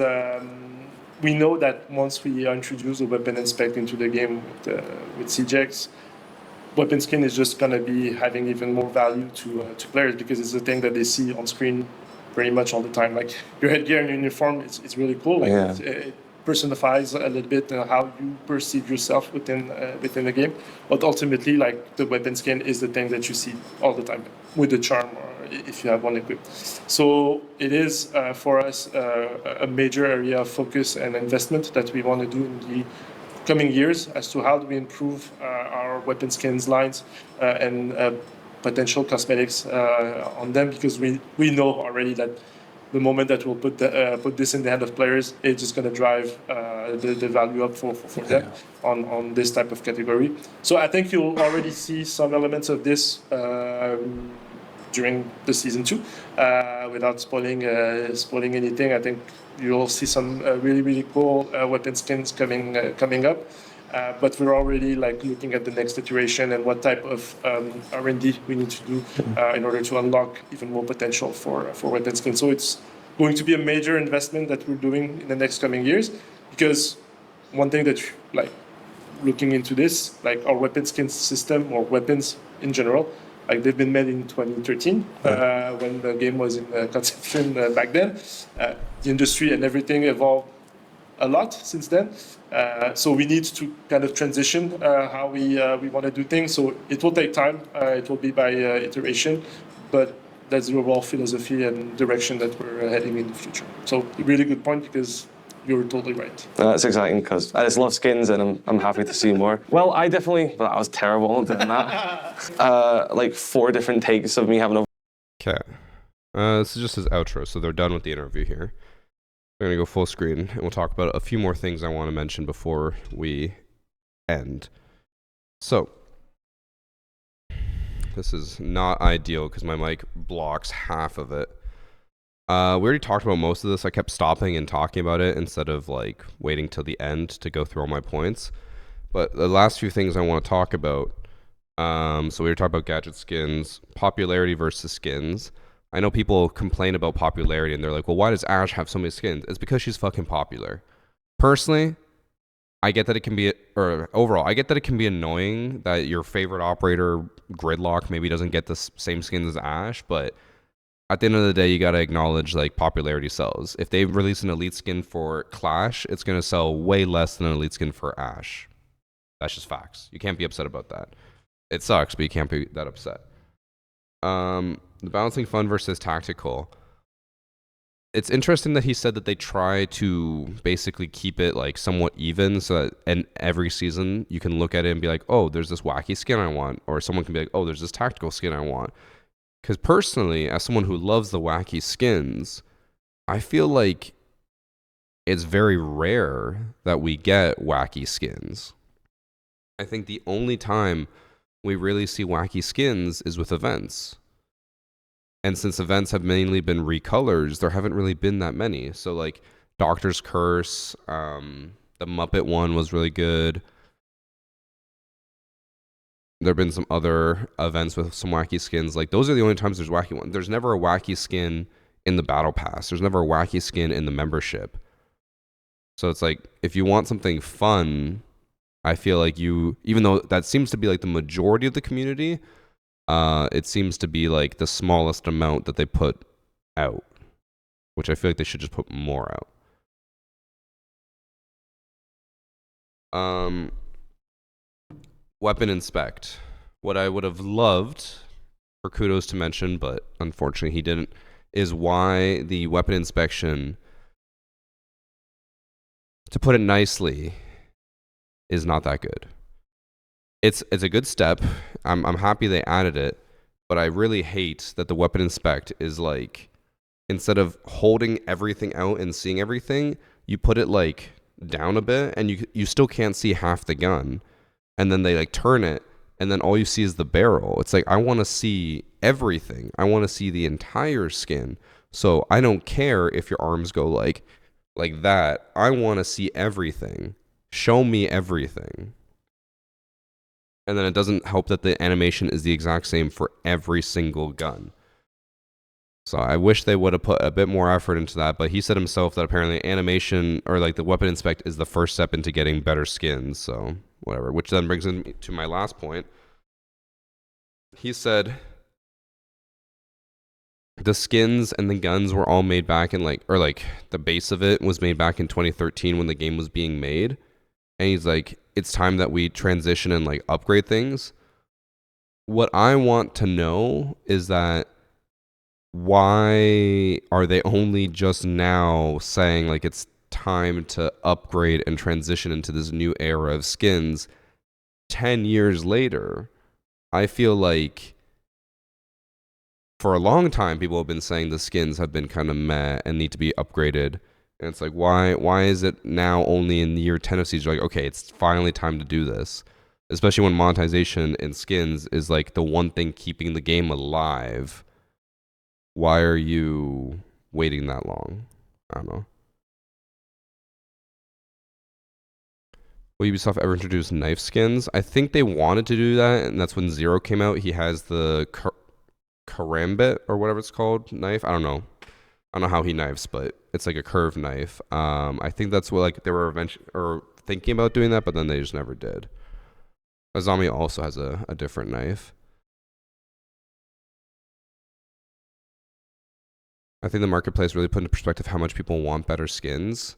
And I think, again, it should really emphasize the point that Ubisoft really needs to look at the fact that the only skins people care about are skins that came out 8, 9, 10 years ago.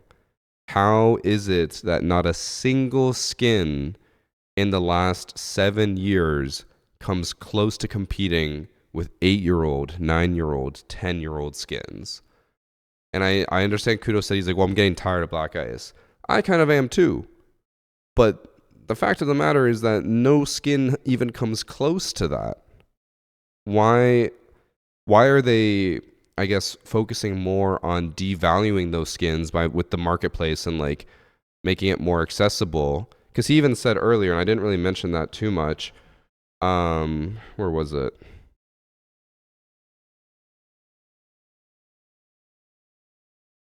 Down here, he said they intentionally watered down the Black Ice by adding them to Alpha Packs, Bravo Packs, and making them like way more common. But even with that intentional watering down, like they didn't bring out anything to replace it. They didn't bring out anything that was going to be the new, better skins. They just watered down the old skins, and then they're like, all right, job's done. So it's like, why are we still getting, no offense, trash? We need better skins. Just come out with more skins.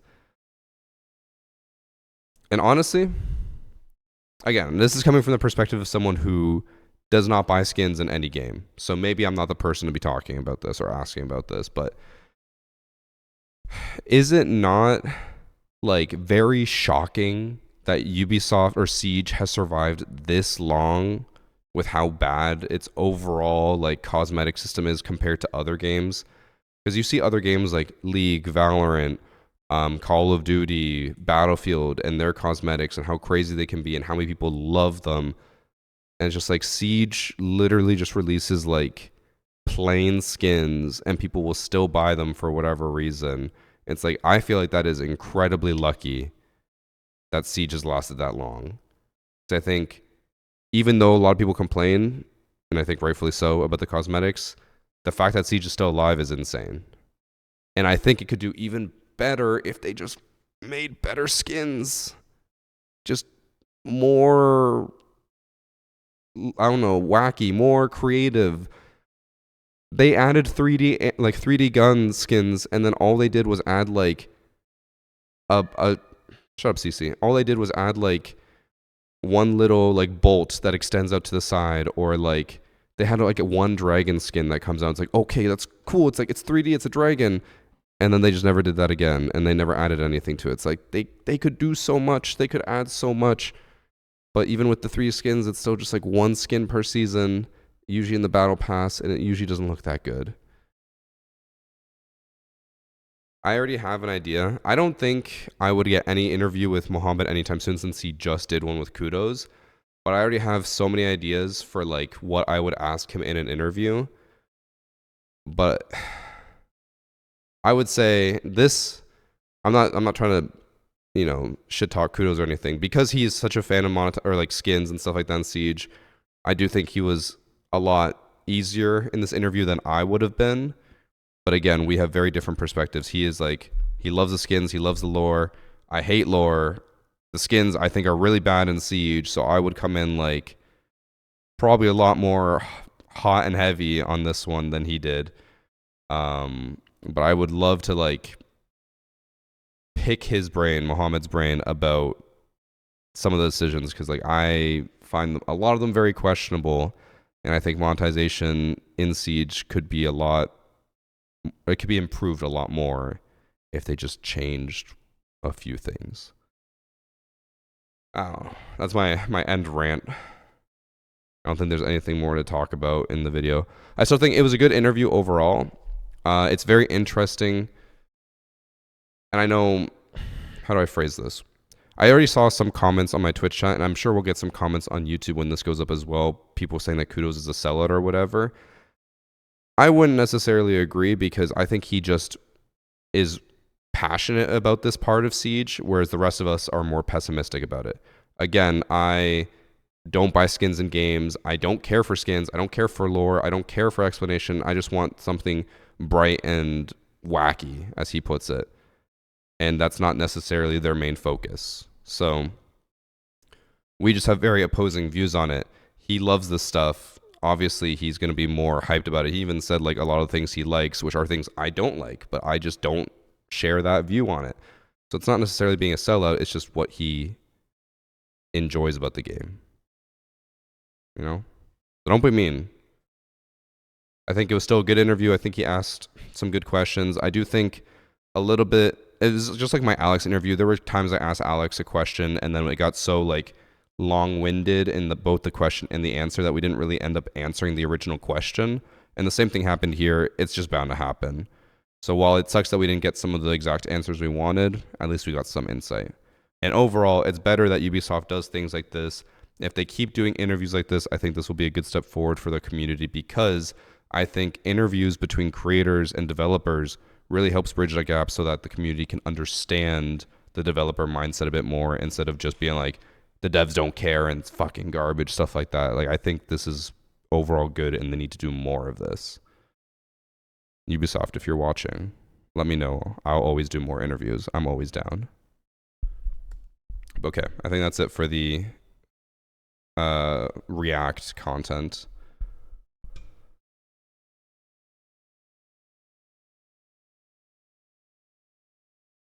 I'm going to stop my recording. Anything you guys want to put or add into chat, and we'll chat about quickly before I end stream. I'll wait for the questions to roll in while I move this board away.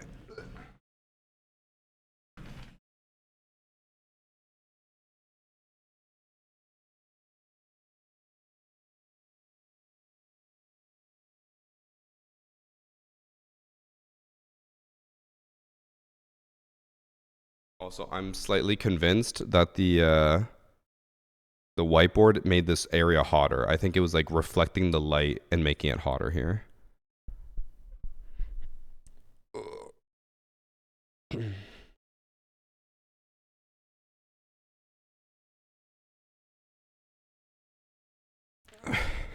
What a copy pasta in chat from Zatcher.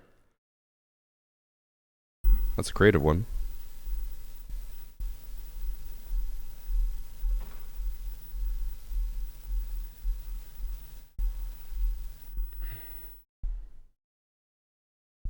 Thank you for the 18 months proxy.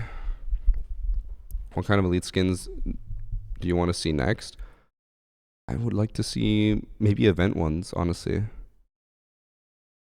Like, I would love to see, imagine like an elite skin for Showdown or for Doctor's Curse, stuff like that. And is there a game whose skins you would love to see Siege mimic?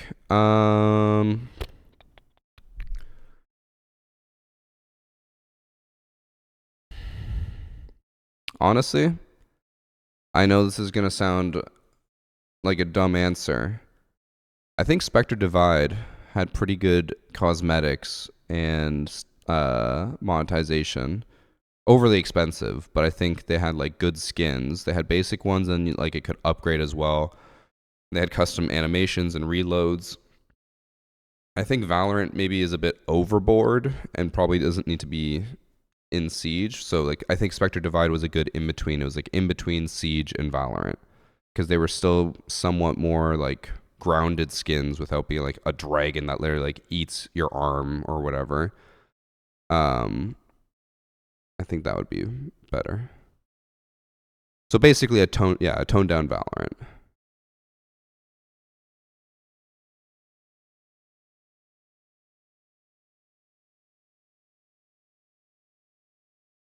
Allowing people to transfer skins outside the marketplace. I personally am fine with them never having that in the game. I don't necessarily agree that having outside transfers is a good thing because I think that just promotes account stealing. It promotes like selling stuff for real money, which then adds in the whole like scammer issues and stuff like that. I'm fine with it just being in the marketplace and that's it. Country-based weapon skins, I would not like that. Country-based weapon skins I think would be really bad because I think that would ultimately just give people even more FOMO, being like, well, fuck, like I'm not in that country and I can't get this really cool skin I want. There should be no region locking of skins. Skins should be global no matter what. The skin market will never thrive if you can't trade it for real money. That's not true. Valorant's skin market is insane in terms of like people willing to buy skins and stuff, and you can't trade it for real money. Valorant's skin market is probably making like just as much as like Counter-Strike's. Counter-Strike's you can sell for real money, and Valorant you can't.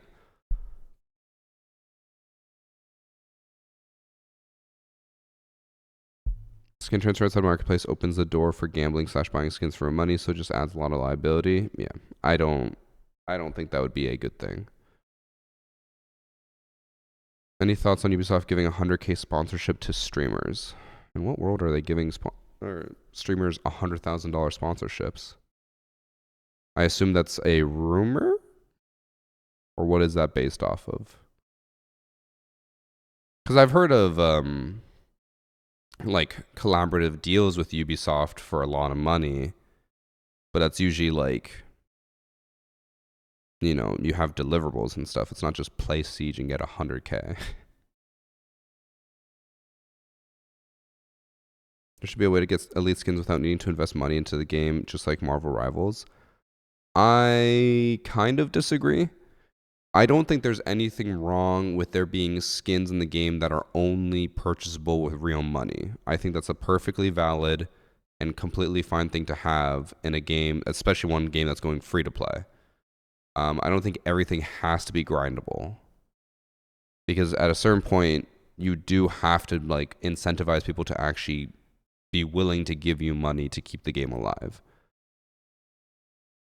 I don't think elite skins have to, or should be purchasable. I think that's fine to be something that's like, if you want to pay money, you can get an elite skin.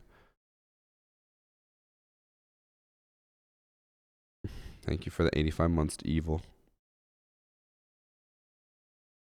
And like also that's my perspective on getting skins with real or without paying real money, and that's from someone who never buys skins.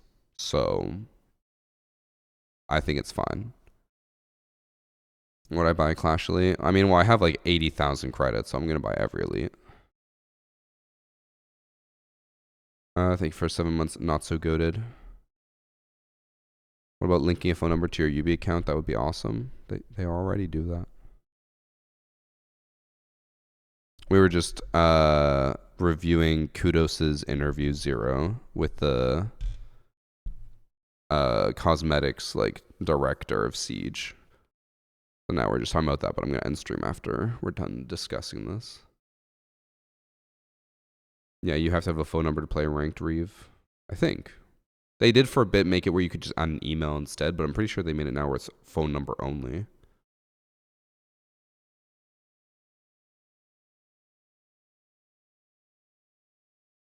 You could get 1 elite per account.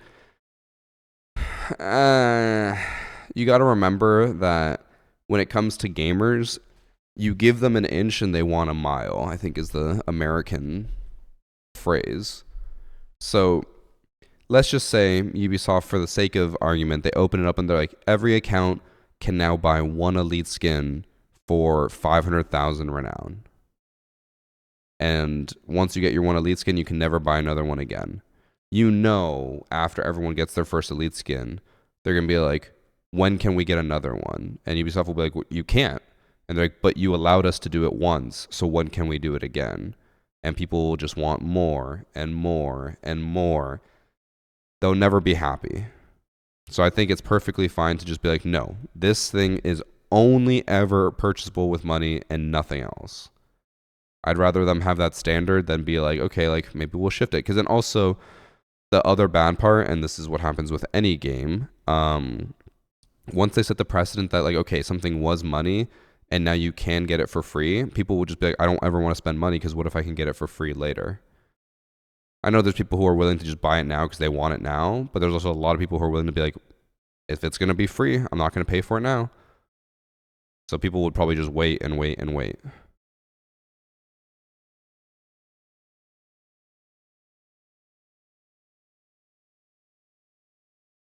Having skins that are only tradable for in-game currency kind of kills the interest, whereas in CS skins are assets more than just aesthetic. Bro, it's a video game. This is not the stock market. I feel like if you want an asset, go invest.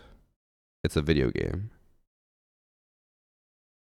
I understand your point, but I would much rather have my skins be affordable and be like $10 on the marketplace than be like $200 if you want to buy it with real currency, because then all of a sudden prices are going to get inflated and people are going to be, you know, holding on to stuff for dear life. It's a video game.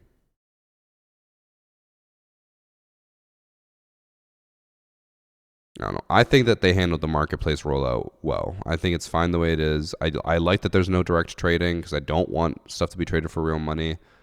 And I like that it's all just credits.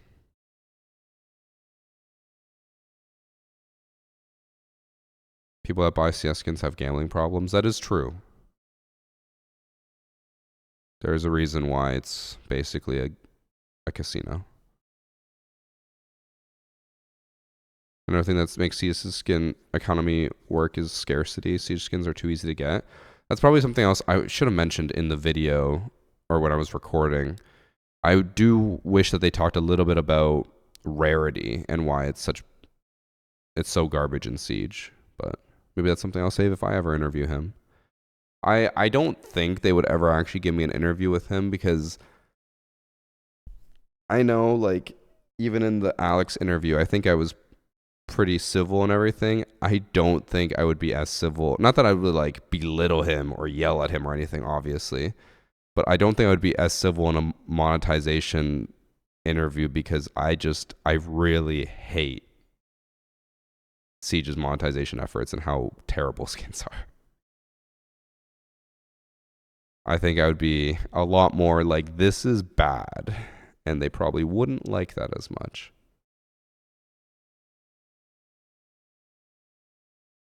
But chat, I think that's it for today. I think we have about wrapped everything up. I am going to go edit that into a video now. I'm going to ping Ubisoft and try to get an answer on how many people we actually ended up banning, because I haven't heard back yet. And I was told I would hear back today. So I'm going to try to figure that out and get an answer, because that video is going up tomorrow. So either it won't be in the video and then I'll have to comment how many bans we ended up getting, or I don't know, we'll see. We'll see. But okay. Thank you, chat, for watching. Hope you guys enjoyed. I will see you guys on Thursday. I'm not streaming tomorrow. Taking, I think, a well-deserved day off. And then I will be back on Thursday. As long as I get the Switch 2 early enough and then I get the game downloaded, I'll be back on Thursday with the Switch 2 and a Switch 2 stream. Sound good? Okay. Bye.